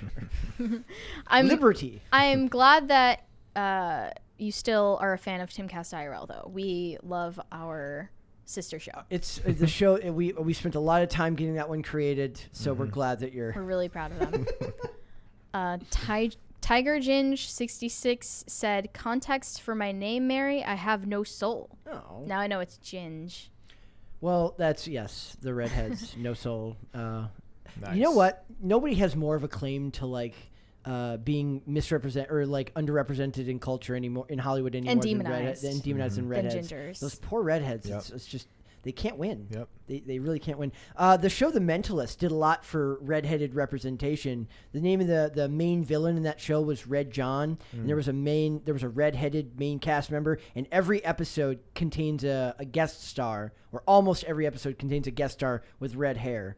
I imagine a lot of it had to be dyed because there can't be that many redheaded actresses, but it was they did a lot for ginger representation. Working single-handedly to prevent the ginger side was Yes. yeah. What a Good. noble cause. Johnny Derp said, I knew what to do when I encountered corrupt police because I watched The Dukes of Hazzard. Makes as much sense as basing life on Law and Order. It's there's so like the funny thing is my favorite genre is law enforcement and spy and so like Right. so it's like, but when I watch it, I know that it's the most unrealistic thing in the entire world. Why do you know but other people don't? Is it just like being intelligent and able to scrutinize media? Maybe, I don't know. I mean, I don't know if like it might not be as big of a problem as they're making it out to be, but I do think that there is a sense of like you have to be aware that your expectations are. First of all, it's like they're always like, do you want to talk without a lawyer? Then people just talk. I'm like, you don't talk to a cop without a lawyer. A lot of people do though. they're not- That's actually pretty I know. realistic. They're not there to help you. Like it's not even their fault. Their job is just not to cut you a break. Their job is to do what they have to do. So okay, it could still be their fault, but I mean, in Law and Order, there's a scene where Olivia Benson slams a suspect's head against the table. that happens all the time. And I mean, there are I have other scenes not where they watched like pin this. him against a wall, they my spit goodness. on him, they yell at them. I love it. Like Interesting. that's definitely not allowed Definitely in real not. life. Definitely but not. yeah, Taryn Jones said, "Unbelievable miniseries did a really great job of contrasting two R-word investigations, one done right and one totally botched." We need a name. Is it Unbelievable? Unbelievable. Is that the name? Must be. I think it is. Interesting. Shards of Narsil said, "You guys really want a Brett out of context?" Of No. course we do. It'd be so boring. Is that even a It would question? be so boring. It would be like No. boring. I bet it'd be exciting. It would be like, hello, boring statement. If there were a Brett out of context for a Brett outside of the show, that might be oh interesting. boy, that would be We'll interesting. have to start recording him 24/7. Yeah, No. well, I'm already recording all of our conversations for the upcoming deposition. Hobbit. For when she finally turns us in. Marry the Hobbit, Fed. Hobbit said, "When is the first wizard's duel in the Bible?" Yes, guys, when is that? What? When, like, That must be in Genesis. are there wizards dueling in the Bible? There are witches. I mean, I don't know about any You're wizard's supposed duel. to. If there's witches, there's got to be wizards. Nessa Ludden said, "Blonde hair should stay, Brett. Hi from Nola." Hello, Vanessa. Good to hear from you. See, everyone loves the blonde hair. I know you're going to end up keeping It it. is a hit. It's a hit. I was saying, I got like when I was at the doctor the other day, 2 nurses were like, "Your hair is amazing." Dude. And I'm like, maybe I will keep it. Yes. But then my Right? stubbornness also kicks in, and I'm like, but I can't because I said I don't want So we all have to tell him to go back to the other color, and then he'll just keep the Reverse blonde. psychology. Yeah. We see how this works. I'm very much a contrarian at heart. Yeah. I am. Come on. Tommy B said, "I feel like if Luke came on PCC, he would get 35 parties." To the moon. To the moon it would go. Once again, the lip tattoo. It will happen at 30? 30 parties. 30. All right. Is that a thing? That's is a it, thing. Is It's it a going to thing. say something? Not me, her. She's going to Is get it, it. is it going to say something? Crisis. Perfect. Perfect. All right, guys, let's get a little bit. It's not controversial, but Sam Mendes thinks that Bond franchise needs a woman in the director's chair. That's not controversial to you? That's controversial to me. Okay. This is stupid.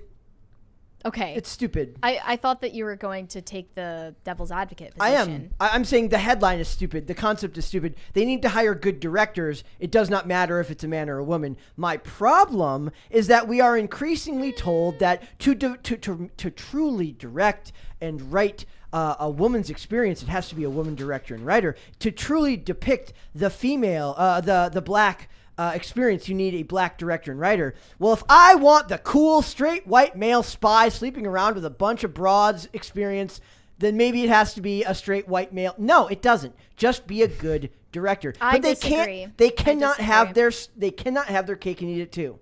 I disagree. How can a woman accurately write from a male perspective Well, they're not saying about right. a male fantasy? They're not saying It's right. They're directing. saying direct. That's true. Not the same thing. Well, you're saying directing and writing. I'm saying that argument is made for both now. But in this case, So a lot do you of think people, in this case it has to be written at least by a man? I don't know. I think no, because I do believe that there's enough people in the world that might have been. Is it common? Probably not. But there's probably women in the world who grew up loving this genre that wouldn't have a problem writing about this genre. I think a woman could clearly write this. Yes. I It don't just, think- but it depends I on how disagree. good it is. And again, I'll say her name again. I hope everyone keeps buying her books. Flannery O'Connor wrote the most brutal men characters, ruthless, violent people. But James around. Bond is not portrayed that No. way. I'm not saying that someone like her would write this. I'm just saying that she was a sweet little woman in Georgia who was writing horrible men. So it is possible for a woman to write someone like a Bond character. But It just not matters these if it's days. good. I don't know. She's got to be out there. It's got to. I mean, I think also, it's possible. Even if she I want to could. say, like, we have more talented male directors Yes, than absolutely. female directors at this point. The other thing is they wouldn't let it be say we found the perfect woman who could absolutely write the perfect Bond story. They wouldn't let it be the perfect Bond story anymore anyways. It will have to be sanitized to keep up with to keep it relevant for a new generation. So it says Supposedly. yes. But then make less money Maybe than it Sam could have. Mendes just shows up in a wig, Yep. and it's fine. So it says, in an interview with Deadline, Mendes said that he'd very much like to see a female director take a stab at Bond. I think the actor playing Bond is going to evolve. If the actor playing Bond is going to evolve, the director has to evolve. I think it would be wonderful to see a woman directing Bond. I want to know why. I want to know what it is about a female perspective, about a male character living, like we said, the quintessential male power fantasy. What it is about her perspective that will make it so revolutionary that it means that you have to dictate an actual gender requirement for the director's role. I don't think you can actually give me an This answer. is meaningless. This I don't is think just you can pure give me an answer. aesthetic. It's just because The it only looks reason good. a woman would be chosen to direct the film is to make a point of updating James Bond to Not be current James Bond. sensitivities. Yeah, to not be James Bond anymore. So that's why even what you're saying, that you can just choose a female director who's especially talented, that's not Patty realistically Jenkins- going to happen. Patty Jenkins might be able to do this. Patty it is. Jenkins did Wonder Woman. She did Monster. And Wonder think Woman about Hated Wonder Woman. Think about the I like marketing storm that would happen if they choose a female director. I will Like, only base it on the product once it's done. That is what they believe, because of their insulated Right. culture in Hollywood, to be a selling point for the film. Same way we got a vice president these So, days. What I'm saying is that I'm not saying that it's a good idea. I think arguably having a male director is probably more likely because there are more better known, talented male directors that if they did choose to do this, it would clearly be a virtue signal. That's a problem. Yeah, You're not that's all putting that is. You're not putting Right. the story first. It's like when they talk about making Ariel with black because of colorblind casting. It was absolutely not colorblind casting. It was color conscious casting, which is fine, but be honest about it at least. Is it fine? I don't know if it is fine. I mean, I'm not going to I don't care about Little Mermaid, so it's fine to me because I don't care. But Right. like, I also get that a lot of other people understand. There that are precedents that it sets. We're seeding culture little by little to these things. We can have that discussion. But in this case, if you pick a talented female director, there's a lot of talented female directors on TV. I don't know if you want to necessarily bring them up and give them a really big project off the bat for something like this. But like I said, I don't think it should matter. This shouldn't be a discussion we're having because it's a virtue signal. Just prove me wrong when I see it. You know, it should not matter who someone is, what they look like, or anything like that. I just want to see a good product. And Barbara Broccoli has been in charge of James Bond for... Is that a real person? Broccoli. Is that a real person? It's Albert Barbara Broccoli? Albert Broccoli wrote James It's Bond. like she's out of Doug, you know? Yes. That's well, ridiculous. she's been in charge of Bond for a long time. So I she's been doing a disagree decent with your job. point because I think it's made to be contrarian to the narrative about representation. There's always been a seed of truth in everything that faction says.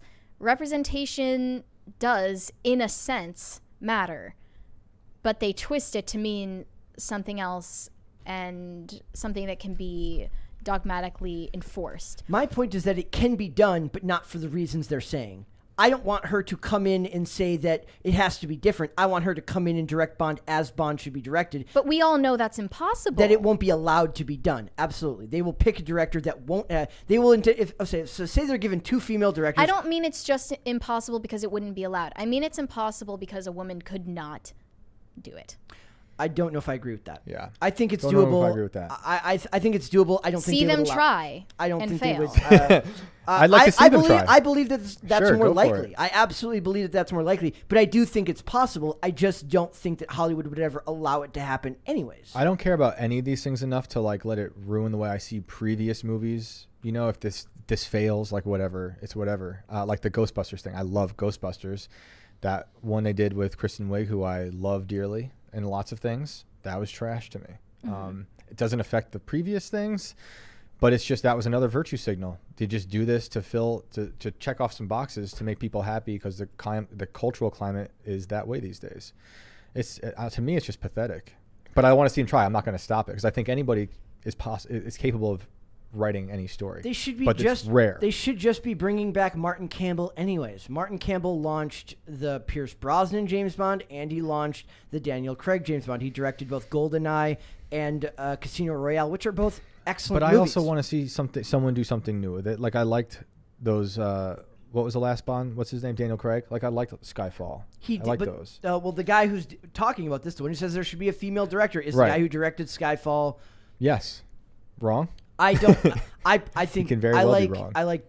I like Casino Royale more than Skyfall, even though a lot of people think Skyfall or prefer Skyfall from the Daniel Craig. Visually, movies. Skyfall is very beautiful.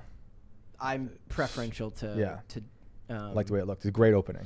So it feels like something where, to me, it's clearly done because he's virtue signaling.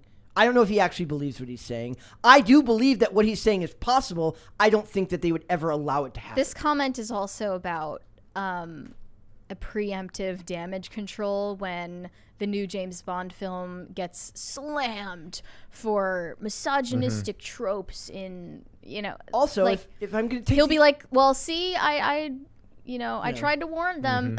Also, I'll take the other perspective now. Why is it that everything guys want gets encroached upon? Why does it need another perspective? I don't. That's what I'm saying. No, why would you need It doesn't. a female director? And also, even if you judge a female director to be the most fit for that job, I still think just because she is a woman, she would not be able to direct the story with the same soul that it had. But aren't they also basing off the script, and the script really is the thing that matters? And then if they're a good director with a good eye for crafting scenes, in terms of the story, Script is extremely the important. script, how they make the character. Like if she were writing the character, maybe she'd have a harder time. But directing, if she's basing it on a good script, I think it For could be instance, possible. In the last James Bond movie, Daniel Craig insisted they bring in Phoebe Waller-Bridge to do a rewrite on the script because this was like just after Me Too, and that was a big thing. And they had to Struggle session it out. Yeah, basically, like you can be James Bond, but you can't be that James Bond. Right. Like it's a I problem. have another question for you guys. I know that we often rail against a writer's room and say like there should usually be one or two, maybe three Writers' room people on TV involved is different. in writing. Yeah. So, how do you feel about screenwriters also directing, or should that be passed off to a different person to If they direct can do it. If they can do it, it'd be great. I mean, a Tarantino lot of them does it. A lot of them have the goal of learning to do all levels of production, Yeah. right? So I don't think that that's a problem. It depends if they're willing to do it. Yeah. It's not a problem, but is it preferable for the screenwriter to also direct? The same project? Not necessarily. No. It No? depends on their level of, like their technological level, their knowledge of all that stuff. Because like someone like Tarantino, when you're writing what he writes, I think he writes like basically books for his movies. Like he turned Inglourious Bastard, it was a book, and then he turned it into a movie. So I think he's got such a deep understanding of every little scene. He's like very detail oriented that it probably translates well if he were directing it. So I want to know what a woman brings to the table as a director, if they're talking about it in the context that they're saying here, which is that it needs to not be a guy's movie from a guy's perspective. It needs to be a guy's movie from a woman's perspective as a director. What is she going to change, and will it quintessentially change James Bond? Yes, I believe it will. What a woman brings to the table is nerfing every traditional characteristic Yeah. of this. He won't of be allowed to be Bond. dominant. He won't be hypermasculine. It will be everything that they think they want out of the character, which nobody actually wants. Now- Because they're looking at it from a business perspective. We're looking at it from an entertainment perspective. There are ways you can bring valid criticism to that, male power fantasy without making it,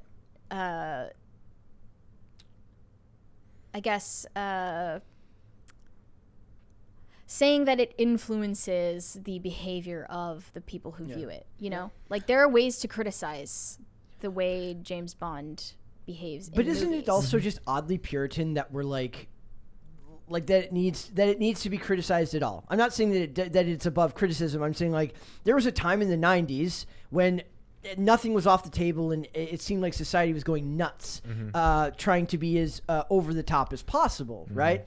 Now it feels like everything has to be reintroduced and then redone. I don't think everything was on the table in the 90s. Late 99, It early was a 2000s, renaissance. I do. As of far as crazy what stuff. you show On TV, On in movies, TV yeah, and there movies. was very little in the way of like everyone was looking to see who could push the envelope further. But there was pushback, the Tipper Goers and Yes. stuff. There was pushback, but now that was coming from like this elitist group or ultra religious group is having their problems. But now it's the cult these days is the people on the internet and the journalists. There's no such opposition, like puritanical opposition coming from like the religious right, No. you know, anymore. Not with any real And now teeth it's or been power. replaced with the puritanism of you know Yeah. the residual effects of Me Too. It's or- cultural Marxist, and they're the new Westboro Baptist Church on everything. And I also think So. it doesn't Except matter. more influential than Westboro. way Baptist more was influential ever. because instead of lining up at someone's funeral and protesting, saying whatever you're going to say, they're all over the comment sections on everything online and whatever. But it also doesn't really matter anymore who directs these types of things because there's so many emasculated men directors. I was saying, yeah, They like- might as well. It doesn't matter. Like okay, that's another good question. Okay, do I really buy that whoever this are they going to hire some Chad, as Dane would say, Giga Chad alpha male director? Hell no. No. They're going to hire some art nerd dork who wouldn't actually be able to really understand. Maybe he understands storytelling, but he'll only understand that in a way that a woman would be able to understand too, because he's not going to be very Right. masculine And anyway. all these people are afraid to create and show characters that are pushing against all those little issues that people are going to push back on in the comment sections and stuff. So it's going to be bland no matter what. Woman, male, Hollywood is all just emasculated. And we talk about how like a lot of the male action heroes today are oddly sexless, and Yeah. they seem completely devoid of sex appeal. Other than like even like they're like, oh, look, Chris Hemsworth, his shirt's off. I'm like, yeah, and it's played for laughs. It's not done in a way that's supposed to actually make him look like a sex symbol. It's just What he was just it like happens seeing your Thor ass on the big screen on for the the big first screen. time? On the big screen. Like the Thor ass scene That was guy. literally to make him a laughing stock. That's what I'm saying. Like there is objectively like Hollywood is like, it's weird because then you have Euphoria and weirdly over sexualized stuff, but it's not done on It's mechanical and clinical in tone, though. yeah. And that's for television, I guess, is a little bit different now because HBO has to sell their subscriptions on. It's like mandated. Yeah, they have so- to. That's always been a thing. Bring too, back so. Conan the Barbarian. Let's. Yeah, well, even that's problematic. Yeah, I know. He-Man is problematic. Conan Bring is it problematic. back. Alpha males in general are problematic. It'll swing so- back. It will. These things always go too far one direction and it'll come back in another way and upset a lot I of do people. wonder if it will. I don't know. I think it has to. I don't think so. I do think there's always balance in everything. And unless this whole, it's not going to matter. I was going to say unless this whole industry collapses, but there's other industries that are going to take this industry's place, and they will give you that, and it's going to happen. Hire Andrew Tate to play James Bond. No. I know he's British, but Is he? Oh, I didn't know. he's half British. Oh, half let's American. go. Then he can be But just he James. has, because of that, like the absolute worst accent I have ever heard. Like the British starts coming out, and then you can tell that he's actively suppressing the British. Yeah. That's funny. It's like really grating. Like also like Please no, they're gonna Andrew end up Tate. hiring they're gonna end up hiring like a Tom Holland or somebody like they're like it's gonna be just Right. a Harry No. Styles. it'd be like No. Yeah. Timothy Chalamet. Yeah. James Those are all Bond the same in person. a tutu. Yes, And, that, like, that can't will do it. happen. And he'll like then we he'll swing like back after push that. the Please bad no. guy like Yeah. this and yeah like it's gonna be hilarious and funny and I'm gonna laugh the whole time because it's like I It's said, the only thing you can do other than cry. I was like, the question was, could a woman do it? I asked the question, could a woman do it and do it well? Yes, I think they could. Women don't Maybe. want to see that. They do. I think they do. What? They want to see. Oh wait, which one? What he's saying? The Jamie Bond No, no, no, or no. a Women James want- Bond women written want to by see a it like a woman? man. Yeah, they Yeah. want to see Yeah. that's the hilarious Yeah. thing is every time they try to market these things towards women, they take away the things women actually want to see, which is a masculine, competent man doing masculine, competent things.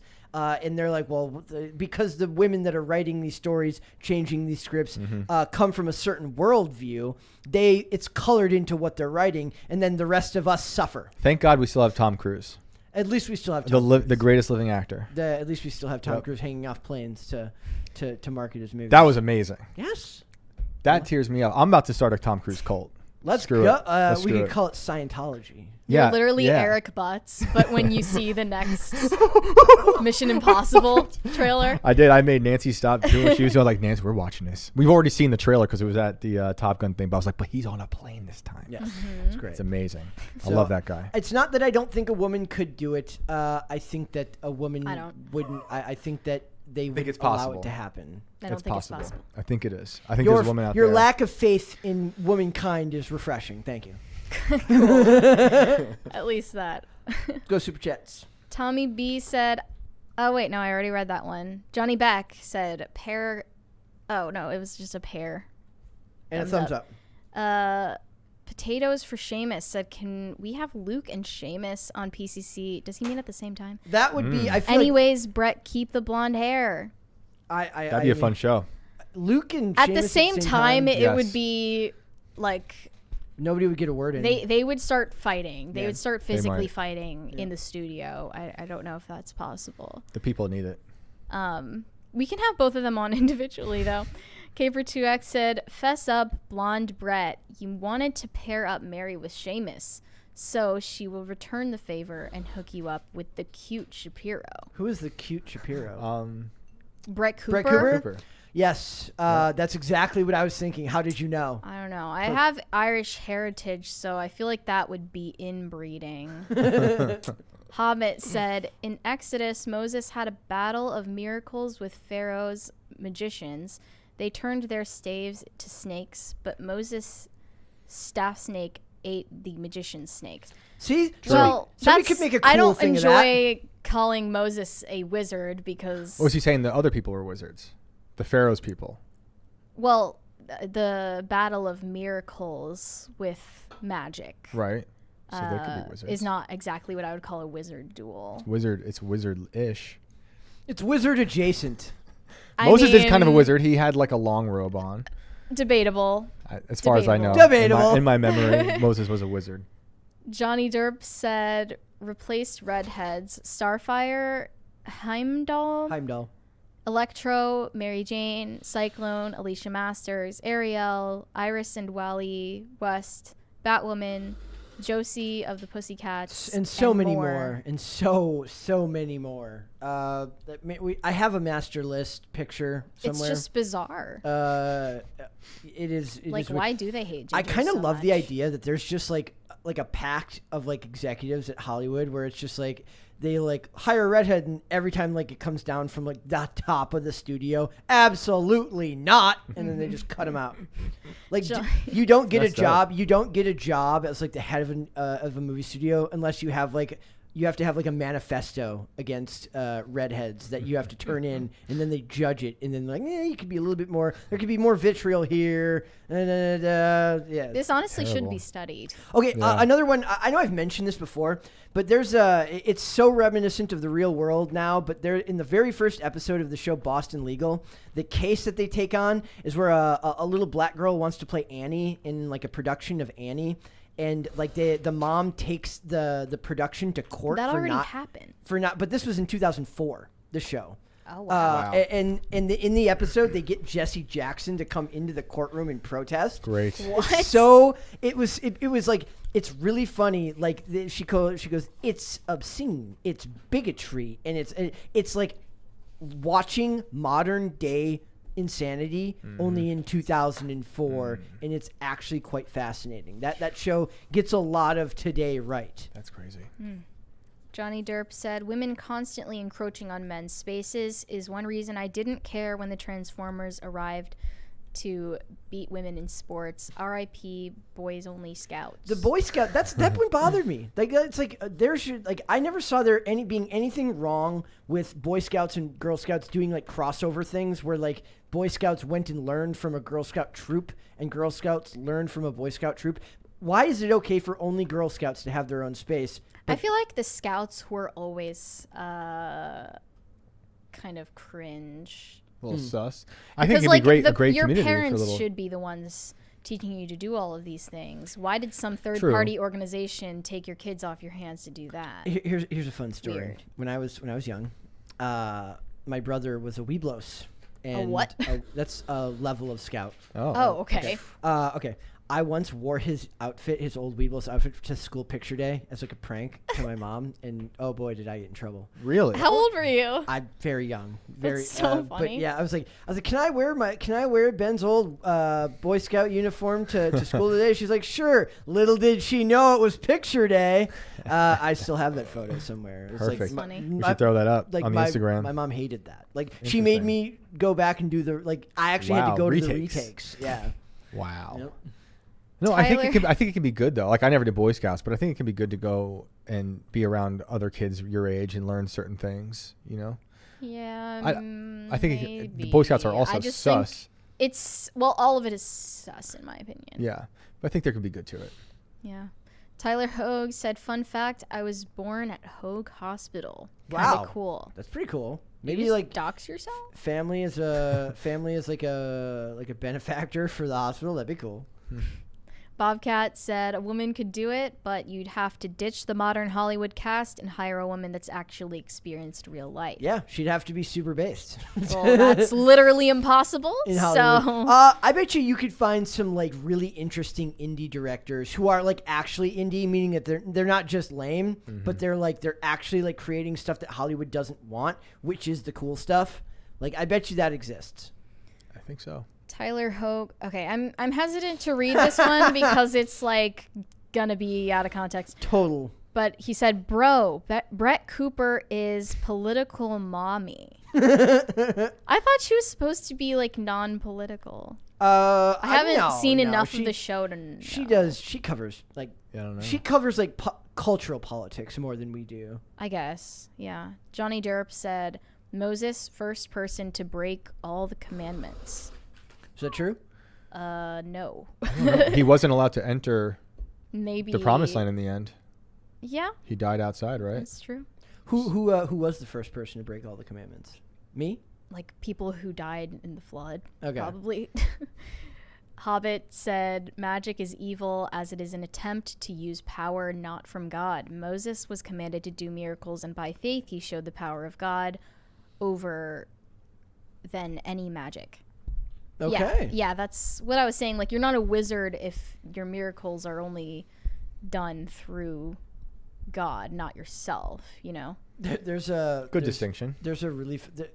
Some of the funniest things you'd ever experience are like in the show Bones, when like she would make these ridiculous like comments about religion because she's an atheist in the show, and the guy she's with, the main character, is very much a Catholic, and she calls like Jesus a zombie or something. He goes, "Jesus is not a zombie." She's like, "Well, he rose from the dead, didn't he?"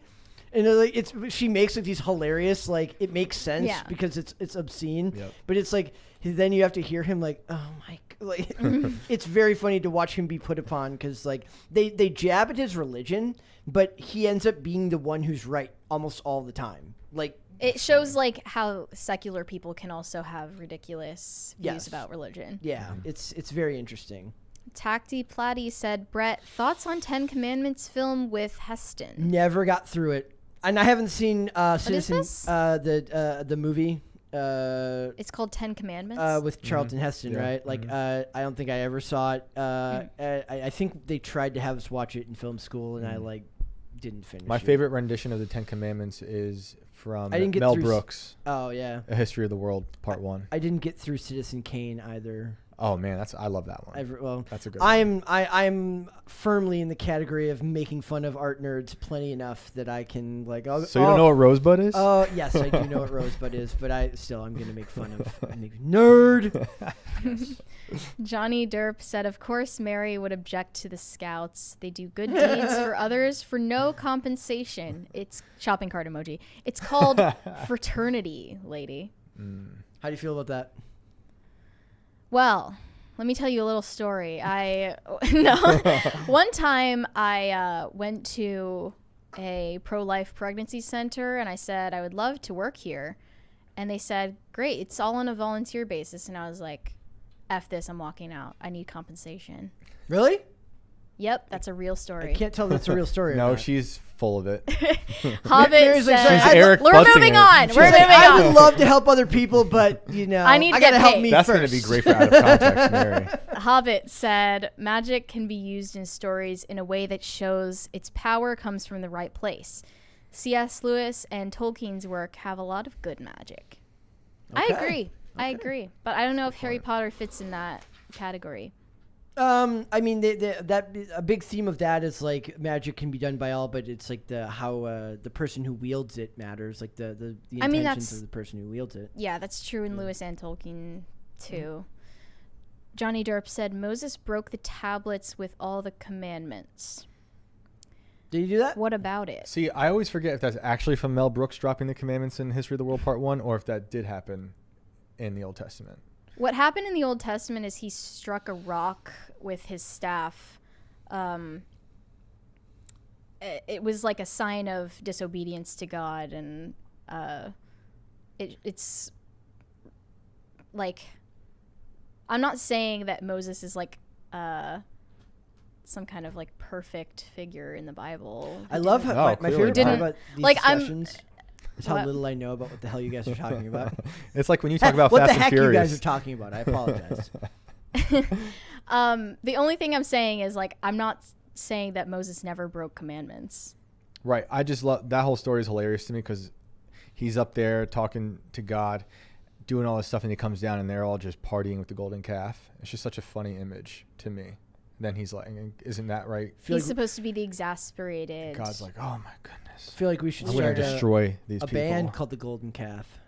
Probably There's exists. a band called. No, I'm saying there that should we be? should start one or a restaurant named the Golden Calf. We should. You in? Okay, sure. Let's What kind of food is go. it?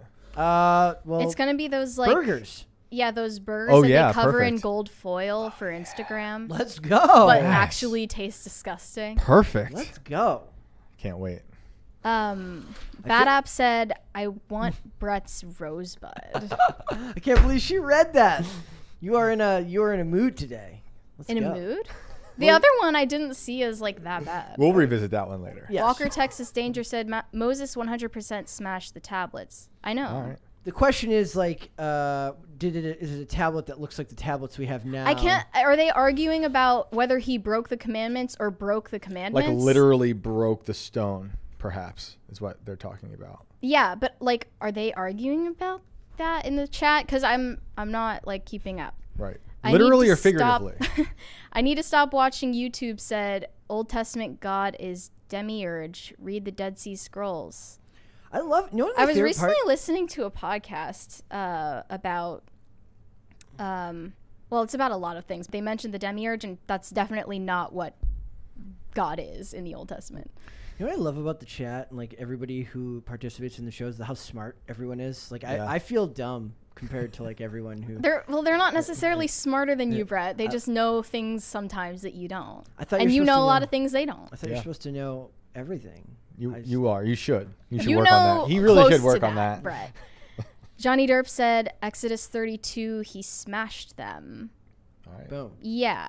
Word. Well, what I'm asking is, are you guys like arguing about the interpretation of it, like whether it's literal or figurative? Or both. Yeah. I always forget it. Mel Brooks really 'Cause destroyed my concept I- of history. Hobbit said during the golden calf incident, he broke the tablets literally, then had to go back up the That's mountain right. and get new tablets after the people were judged. It's a play on the word broke. Jokes go whoosh. Story of my life, my friends. Jokes always go boosh. Ooh, I thought that you guys were arguing that or some of you were arguing about it being metaphorical. Right. the crisis meter got like broken because it's like 290. It's like right there at like the next amount. So it's like I don't know. Someone get Christopher Poole up in well, here. it needs to. No, that might fix it. That might fix it right there. You got one more from Bad App. Do you want to read that one? Oh, I don't see it yet. Right there at the bottom. Oh, I'm not reading it. Figured. It was worth a shot. All right, guys. It was worth a shot. It was worth a shot. Guys, we're moving on to Podluck. We are going to move on to Podluck, believe it or not. This is a fun Podluck today. It is good. Megan Thee Stallion. Do you know? She thinks that the conservatives secretly love WAP. Can you explain WAP to me? I'm not sure what that is. See, wet bleep bleep. It's yes. Give me a think piece on WAP. Well, maybe we should right recap with the Ben Shapiro. Oh God. It all goes back. Dictation of It all goes the back lyrics. to Ben Shapiro's wife is a doctor, so Yes. she would know more. There about I do know this. that. Yep. Buckets, mops. And, Oh, boy. and it's about the female pleasure, Shane. It's about Interesting. female. Okay. Can you pull up a That diagram? needs to go in the Brett out of context. Yeah. Perfect. Yes. As the sirens are going Yes, everyone's like, what the hell is that podcast about? So Megan Thee Stallion feels a lot of conservatives have discreetly loved 2020's WAP. The Houston native appeared on the second episode of Hillary and Chelsea Clinton's new Apple. Okay, I'm stopping right there. Somebody asked us, like, are you guys going to review Gutsy? I said, I would rather poke out my own eyeballs with a Bic pen than review anything with Chelsea and Hillary Clinton. I would like to review Honestly, that with for the you. show, I might have done it. I think that should happen. No, I would rather literally be forced to walk across a plank of Legos in bare feet than. Didn't you say something similar about Rings of Power? I bet you did. Fair He's point. pushing back. I think that means he wants to do it, just like the blonde hair. No. I think you guys should review this. It's always reverse psychology with Brad. We are not reviewing anything Don't with. watch Hillary Clinton's propaganda. I don't understand why they have such a fixation on like black female rappers. They love it. Yeah, well, Bill Clinton loves Like WAP. the She-Hulk attorney at law thing paired with Oh, it was so her embarrassing. appearance on Gutsy is just very sus to me. My favorite part about that was somebody pointed out there like how like literally the episode before there she's talking about how she's like you shouldn't objectify women and then they literally objectify themselves. They zoom in on a CGI ass twerking in It the proves show you- it No. one proves you- episode later. No. Yes, Proves they you do. that there's no logic behind the virtue signaling. That the virtue signal only extends as far as the actual talking point they're making right then. Yeah. They Shane, never. What? Did you not see that? See what? The clip. twerking? No, I don't think so. I would have remembered that Shane- unless I've repressed Shane doesn't it own a immediately. TV. I don't own a TV. But Granted, I have a I didn't phone. watch You have it a on- phone, and do it a was on phone. Twitter. I didn't But see honestly, that. good for you. I'm glad I didn't see that. Yeah, it's a thing. A CGI Hulk butt twerking. Yes. with is it Megan Thee Stallion or Cardi B? It's Megan Thee Thee Stallion. Yeah. Yeah. Oh, So, WAP was playing. I don't So think they WAP got was the playing. rights to WAP. No, And Hillary it Clinton, wasn't. It was wasn't. Hillary Clinton on Megan this Thee twerking Stallion as well? was actually in it. Okay. My favorite part was people like asking questions like what comic book character is Megan Thee Stallion? And they're like, it's not a comic book character, it's an actual person. Yeah.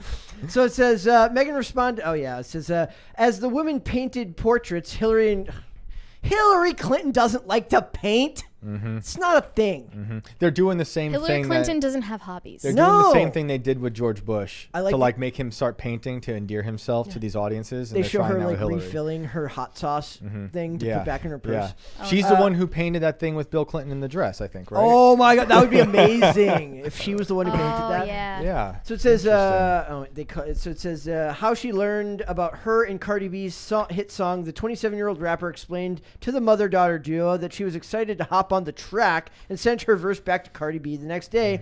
As the conversation continued, Chelsea asked Megan, "Were you surprised by the conservative backlash?" And Megan responded assertively and explained how she felt some conservative politicians secretly liked the liberating track. Maybe Ted Cruz.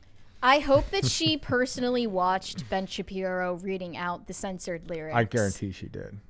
That was comedy gold, I would, regardless of where you stand on So, it. okay, then I have to ask.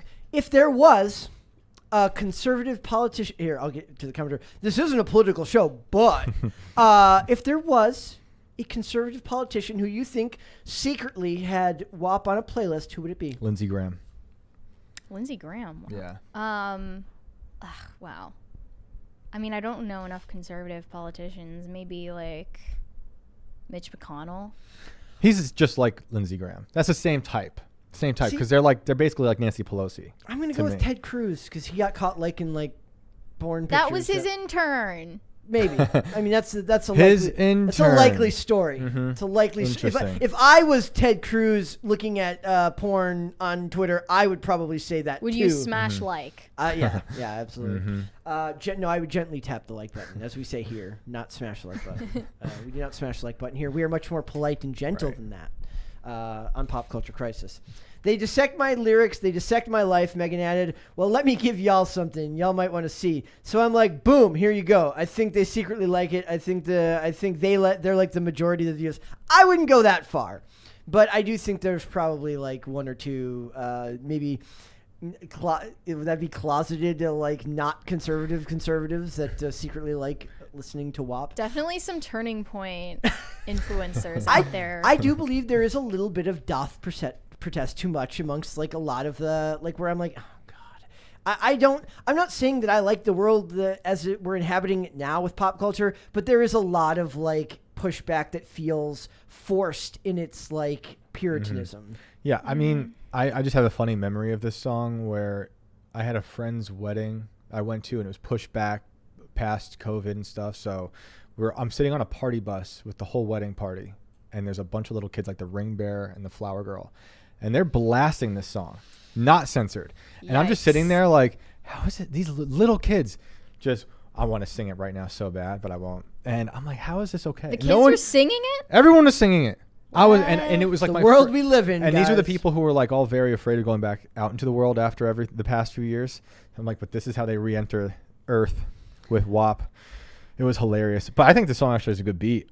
But I mean, I don't go out and like seek it. I don't think the backlash to it is puritanical, simply because WAP does not have the same quality of sex appeal that maybe like 2000s music videos had. Like Dirty by Christina Aguilera is not WAP. No, it's not. It's objectively better. It's more tasteful and it's more artistic. It's more artistic, long lasting.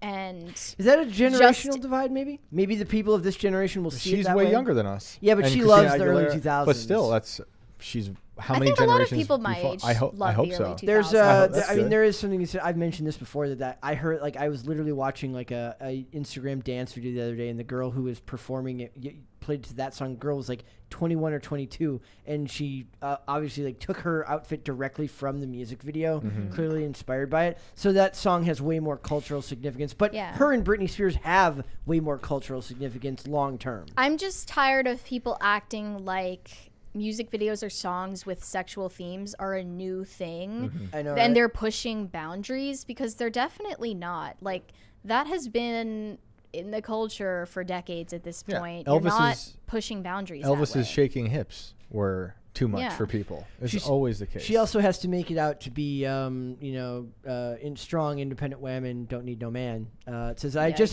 had to just learn that that's what comes with being a powerful woman. Megan concluded with a stern It falls warning. so flat. I know, it's at this point now. Like, it's a song. No one thought it was that deep. No, that's if you had a catchphrase, that's what it would be. It's not deep. It's not that deep.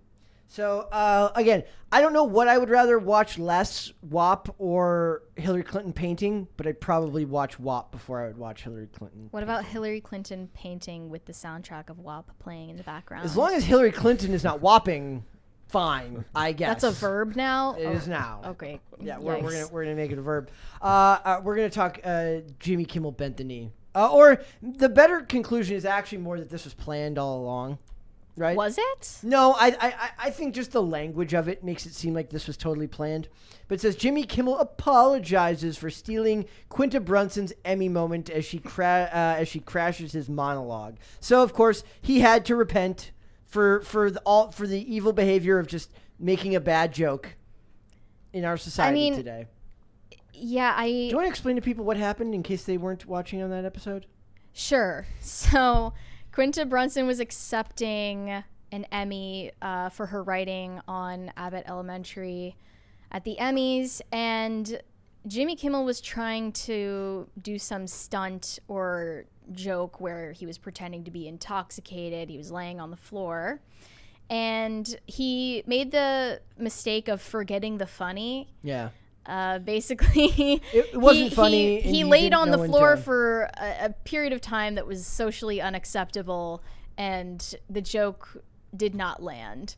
Typical Kimmel. Well, yes. yeah, like so now he's being held to account for that because he stole the spotlight from a black woman. Yes. And that's all that matters. And he's like, "I'm sorry, spank me, mommy." There was also Nice. there was also a really funny story today where the media tried to turn Zendaya's mom not being allowed to come to the stage or whatever to come in at the She had to Emmys. name drop her daughter and say, like, "I'm Zendaya's mom" to get in. And basically the idea was that they tried to make it out like the security guards were being racist because they couldn't imagine that her mom, that a black woman would be part of that thing. But really, it's Her just, mom is literally white. Yeah. But they work very hard. They work overtime. They're like, whatever do not include a picture of her. And whatever No you way. do, don't mention that fact in this article because we are race baiting scum. Now, I didn't see that, but you did. Says the media. I always, Wow. when I looked at the articles about it, I saw pictures of her, but The I'm one I sure read- some other people My- would spin it that way. The media is like we're awful and we're going to turn this into something that it's not. Even AV Club comments were like, "This is bull," and AV Club is like The worst? The worst. So if AV Club doesn't even want to fall for your garbage, then you're falling. So. Jimmy Kimmel should feel safe about his job because if he got away with blackface all those times, like how he still has a job. Yeah. Meanwhile, other people got taken out of jobs for lesser offenses. Oh, yeah. You'd think that was pretty bad, but in their eyes, in the culture they've built up. But this, like, I want to see. I wonder what the video looks like. Is he right there on stage, like beneath her? Yeah, he's right underneath Couldn't they just her. pan up? Well, they did in the thing, but then like for the wide shot, you can see him. Oh, how dare he! I know it's like imagine a world where like literally you have to be terrified all the time that just a bad joke. I mean, Mm-hmm. I can't exactly feel bad for him because he's Jimmy Kimmel. Oh yeah, no, I feel nothing for And this being a late night host and not being even slightly funny is It's a not his crime that you job. should apologize No, for. because Yeah. to be fair, they for a fact they're like, we don't need you to be funny, we need you to be on message. guy. To read these talking points. Yes, That's your all he job is not to make people laugh. Yeah. Your job is to make people clap. I don't know who's worse, Right. him or Colbert. Honestly, Both. yeah, But they're both pretty bad. oddly enough, Adam Carolla, awesome. It's Love- so weird how Yeah. where they've started and how Yeah, they've branched Adam- off from each other. Adam Carolla is still great. Oh, yeah. Yeah. It's one of the few podcasts that I watch on. Most of the podcasts that I listen to, I listen, but I actually watch his on YouTube. So. Yeah, no, I he's think great. good things that can come out of the streaming phenomenon is like the death of award shows, Mm. the death of late night television, and the death of even daytime television. I'd say I just want it to daytime- be over already. Daytime Yeah. television's even worse. I think it is over. Just kill it Like- so it doesn't have like to suffer anymore. That little show that just started downstairs, IRL, that Yeah, does. the little one. You know that what I'm talking about? That does. I think a lot of times better than a lot of those shows that are on TV. Even in like the live, they're getting better ratings. So The late night hosts already rely on YouTube Yeah. for their success Yep. anyway. yep. And they get all the algorithmic bumps from being, Oh, yeah. from being approved content from YouTube, from being platformed content that they really like. So it's embarrassing, but I loved. There's a lot of old Letterman that I loved. Oh, I love old Letterman. I still remember this one when all the when all the Broncos were catching on fire. Like it was Explorers were catching on fire. That was like a thing. And they did a top 10 list, and like number 5 was like, forget Chevy, we've got the real Blazer. And I just thought that was extremely like morbid and awesome. He was dark. Yeah. I really liked Letterman. I loved Conan. If only was like he had one been of my around for favorites. Teslas. The top 10 lists were great. Objectively great. Letterman. I love television. Letterman because he always had Andy Kaufman on. Yeah. And he would let Andy Kaufman do whatever he wanted. Yeah. And he's one of my favorites. I But loved early Conan too when he was actually on network TV. oh, I liked him on TBS too. He had a unique. He was kind of like I liked his delivery the way I like Norm Macdonald's delivery. Oh yeah, both SNL alums. Yes. I love Craig Kilborn and Fishburne or Fish. I forget the guy, the British guy. Ferguson. Ferguson. Yeah. He had a great show. Kilborn, Fishburne. Oh, well, Kilborn did have the show before Yeah. Ferguson. Yeah. But yeah, the late night shows as they are now, like Kimmel, it's just propaganda wearing a suit, coming out with a monologue with pre-approved talking points. I think there's a Daily Wire commercial that I would always get on Instagram that had Jay Leno in it for like a stand-up special where like so You know, he gets hated on a lot, and I also was one of those people, but I don't think he's as bad as they make him out. And as someone who loves Conan and the whole drama with Conan and Jay, I think Jay's actually not that bad. Yeah. That's my hot take for the day. but also like everything's so bad now that everything from like 20 years ago you're needlessly like nostalgic for something like back in the day you were like whatever. Now you're like, oh, it was so good. They weren't afraid to talk crap on everybody. Yeah. Both sides didn't matter. You expected that from them. That's what they did. But now it's so slanted in one direction. Like when Kimmel had Bush on showing his paintings, I was barfing. That was disgusting. Wait, was he When nice? they were all nice Well, and chummy. I'm here's- like, here's this the guy, thing. It's this not that they're- warmonger, please. It's not that they're one-sided. It's that it's a one party now. So It's always been. Yeah, it's always But been. yeah. So It's him being accepted back into it. I think it's time to end Western civilization with today's Speaking outro of to warmongers, Are you ready? Yeah, you almost said the end of American civilization. I was like, no, Western. this is going to be global. No, this is Western civilization. So, in the vein of like how you know that a culture is decaying, right? It's like, what is a sign that your institutions no longer matter, that awards mean nothing, like getting an award here? I think this is probably worse. Do you want to read this one for us, Mary? Sure. We learned today that Bad Baby has been invited to speak at Oxford Union, which is their debating society. Why? So, why? I'll tell you why. I love the idea that she is going there to teach them that during debates, you need to clap when you say each word. And then they're going to be much more skilled at debating. Will Dr. Phil She be has a there? lot to offer. Will Dr. Phil be there? I hope so. That would be amazing. I kind of blame Dr. Phil, by the way, for Danielle Bregoli's whole career Her ascent. becoming a thing. They better not comp her flight because she made like $1 gazillion on OnlyFans. Well, $50 million to be exact. Oh, I don't God. know She if did that's an OnlyFans? verified. How old is this girl? That's just what she claimed. When she made it when she was 18. But I love the people that they list the number of people that she is now in good company with, which are Reagan, Nixon, Carter, Clinton, Queen Elizabeth II, the Dalai Lama, Mother Teresa, Malcolm X, Albert Einstein, Sir Elton John. Okay, Shakira and Billy Joel, you're kind of falling off the deep end there too. Right, It's a slow progression downward. That's why you got to catch it. A little bit catch it in the middle before it gets to this point. A little bit at first and then all at once. And this is the all at proof that the once. slippery slope is real, folks. It is You know, not I'm a fallacy. gonna say that this might not be so bad because I actually love these debates and I used to watch them all the time, even the new ones. And when I was a professor at these terrible colleges, I would make my students watch. They had a debate where it was who's better or who's more culturally influential, Shakespeare or Kanye, and we would watch both sides debate it. It was really well done. Like, you think it sounds silly, but they really do a good job in the way they present it. I feel like she could do well. I don't know. I don't really know much about this girl. I've heard the whole Catch Me Outside thing, but maybe it's gonna be good. Maybe she's gonna really surprise you guys. Maybe she's the next Malcolm X. Okay, if this was like a business, It would be so funny if this speaking event actually was her like unveiling that she has been intelligent and whole learned time. this whole time. Well, that just proves you that it's all fake even more. Yes. But Right. the idea here, I think, is like if she was going to speak to like a business school, right, about like, you know, maybe we don't approve of the business model, but she's successful in business now, that makes sense. What the hell does OnlyFans have to do with debating? Do we know what the subject matter is that they're debating exactly? I mean, I don't even think that she is. She's giving a doing a speech. She's debate. not a She's debate. giving a She's giving a speech. speech. She's just giving a speech. Okay, because they usually have a famous person come to debate and I think there is a speech. Also, it says that she teamed up with EduCapital Foundation to create a $1.7 million scholarship to help 1,000 students enroll in technical and trade schools. I support that. Yeah, trade schools are important. More trade school. At least it's not diversity, equity, and inclusion in trade schools. So her and Cardi B, because Cardi B is now donating $100,000 to what was it? Some kind of her old high school or middle school. It was like her old school. It wasn't a charity. No, it was her. It was her old school. It was her old school. I like the idea that like I just find it interesting. She's like, this isn't from my money. This is the money I stole from those guys that I robbed.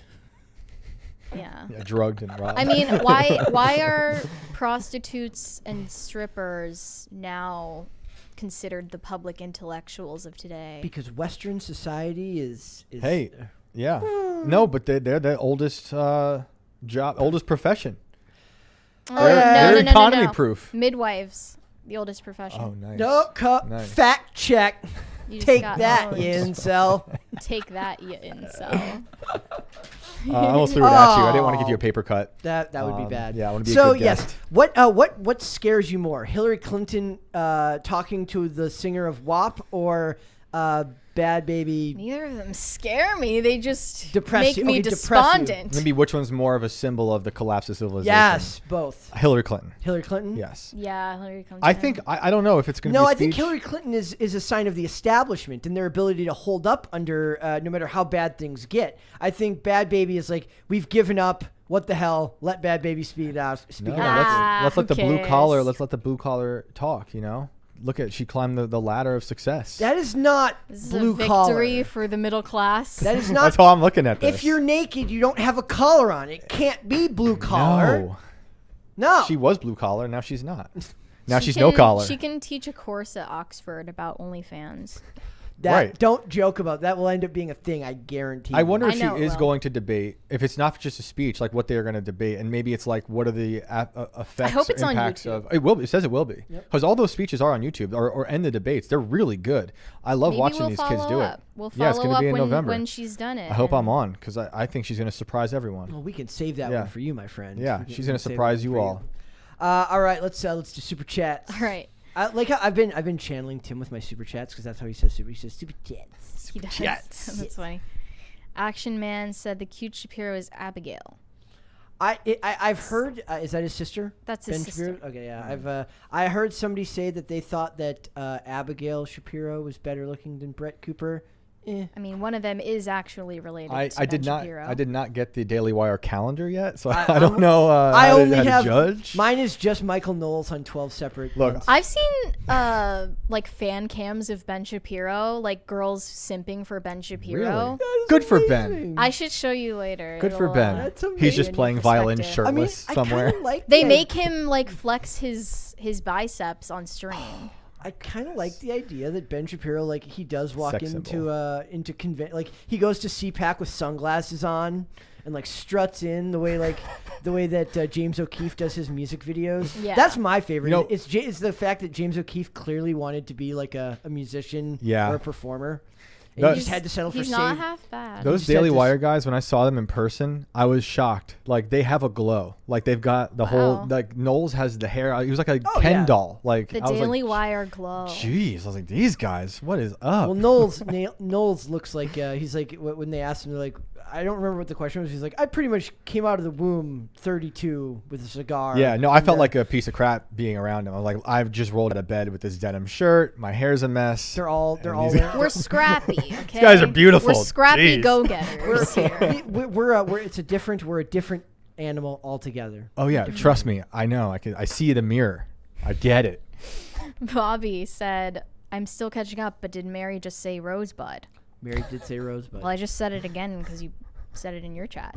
Yeah. DC said, "Curious, why is this segment called Potluck?" Well, it's actually called Pod with a with D. a D. Podluck, and it's because we mix a bunch of stuff Yes. together. And It's it a was, concoction. It's a of jambalaya. Topics. it's very much it's its own amalgamation of many different topics that I like to. I came up with it in the early days of this. and It's I, actually very clever. I didn't That's expect great. it to. I came up with that in Crisis Actors right around the same time, and, Yep. and I never expected that. and it's stuck. I never said Crisis Actors more than once or twice, but Mary made it. I really held on to that Yes, one. she It's held a good on to one. it. But Podluck was one where it's just like there has to be an explanation as to why there's like originally we were going to be putting those up as segments on YouTube, and there needed to be an explanation as to why the hell you just talked about 3 random things that have nothing to do with each other.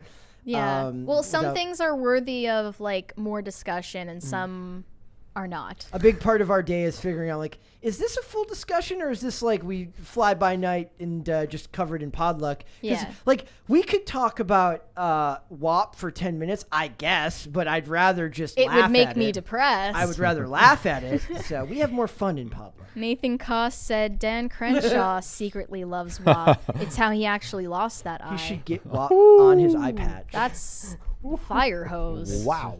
ruthless. Rascal King said BSA created a co-ed branch called Venture Crew.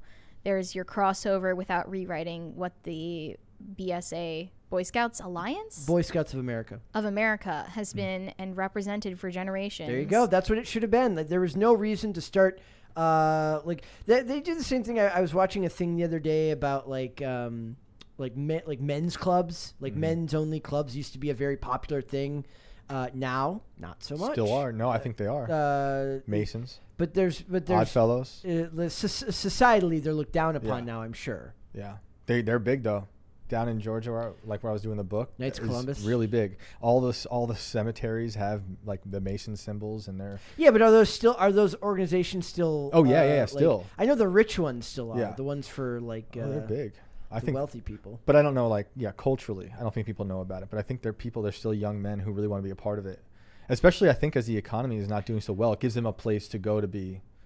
See, Mary, imagine that me and Shane built like a tree fort, and we put a big "No Girls Allowed" sign out front, and you came up and you're like, He-Man, woman It's not hating. that I think Boy Scouts is bad. I just think that they were created because a need was there, and it shouldn't have been there in the first place. But Boy Scouts were probably around way before like the divorce rate. When you think parenting was still good. Well, it's not. Yeah. It's not just parenting. But also, not all It's also dads. just the Industrial Revolution. Yeah, I say not all dads are necessarily going to be good with Everything. building. Yeah. Race. What is it? The I don't the know. car. Race cars? What? I don't know. Do they like have robots? No, they do not have robots. Oh, they should. That'd be cool. They should. Robotics club was a big thing at my high school. Nerds. Yeah. Freaking nerds. But we didn't have a football team, so that says a lot. That's hilarious. Did everyone go to the robot things like it were a football game? No, I wish they did. Yeah, like that'd be amazing. They have like I think pep it was rallies. like only relevant to the 15 or so That'd be people. amazing. in the Bonfires club. before the robot fight. One of my favorites is like in the Honest trailer for like for the Pitch Perfect films. They like the only movie that could possibly make you believe that like a cappella groups were actually cool in college. Like socially Like- adjusted like- people. Like actual people like had like a cappella battles outside of their classes. Like, sorry, no, you're just a bunch of dorks, and that's okay. But you're not the football team. That is for sure. I wonder if they get varsity jackets.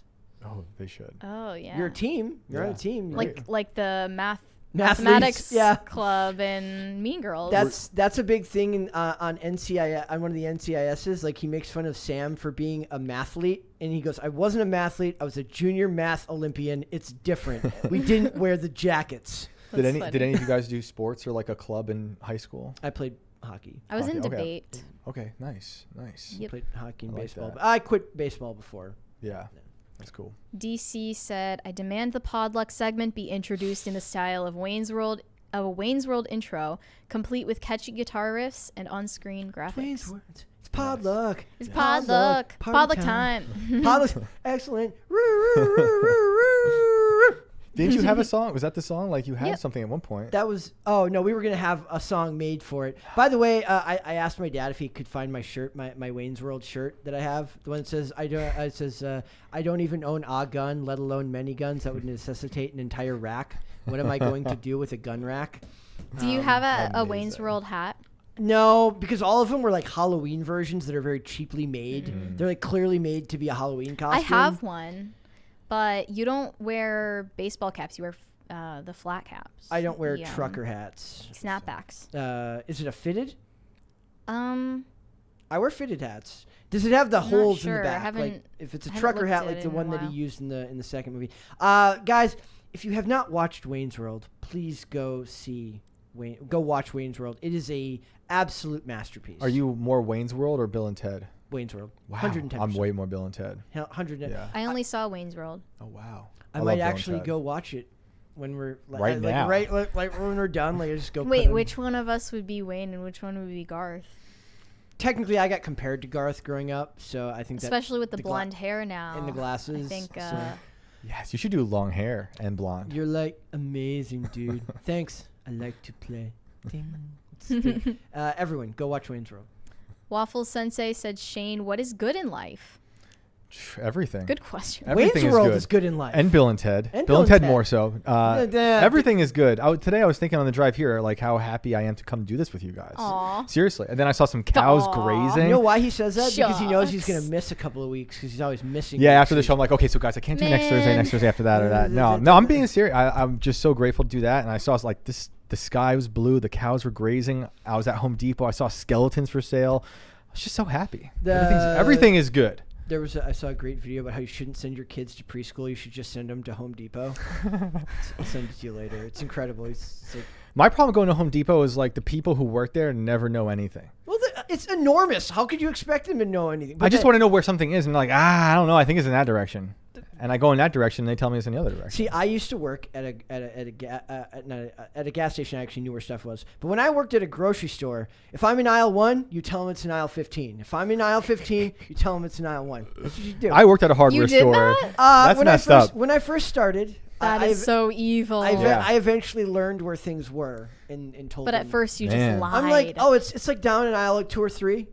Oh my It was, goodness. I think. far end on the right, down on the Wow. like I on the worked at bottom like shelf. a mom and pop hardware store for 4 years, and like you had to know where stuff was. Yeah. And I was putting like the prices on stuff, so eventually Good I learned times. it. Yeah. Good times. Great times. That is about is like that what I just explained to you seems like something Mary would do, not something I would do. Yeah, well, that's what she does now. Yeah. She's like, yeah, I'll put my cart back. Yeah. She goes and Wink, pretends wink. to work at places. She puts the vest on at Walmart and then just starts chaos. Yes. Great.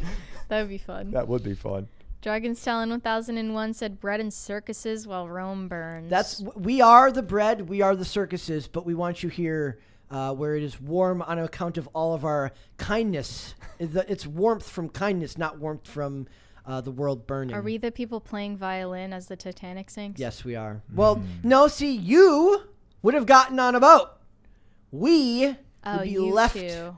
I would have That's had true. to identify differently. That's Right. true. Have you seen that? Because meme? I'm an No, incubator. but- There's a meme that says like, "Sorry, sir, women and children only." And he says, "I am a woman," and it's just Incubators and perfect. incubatees only. Yep. that's like, yes. Yep.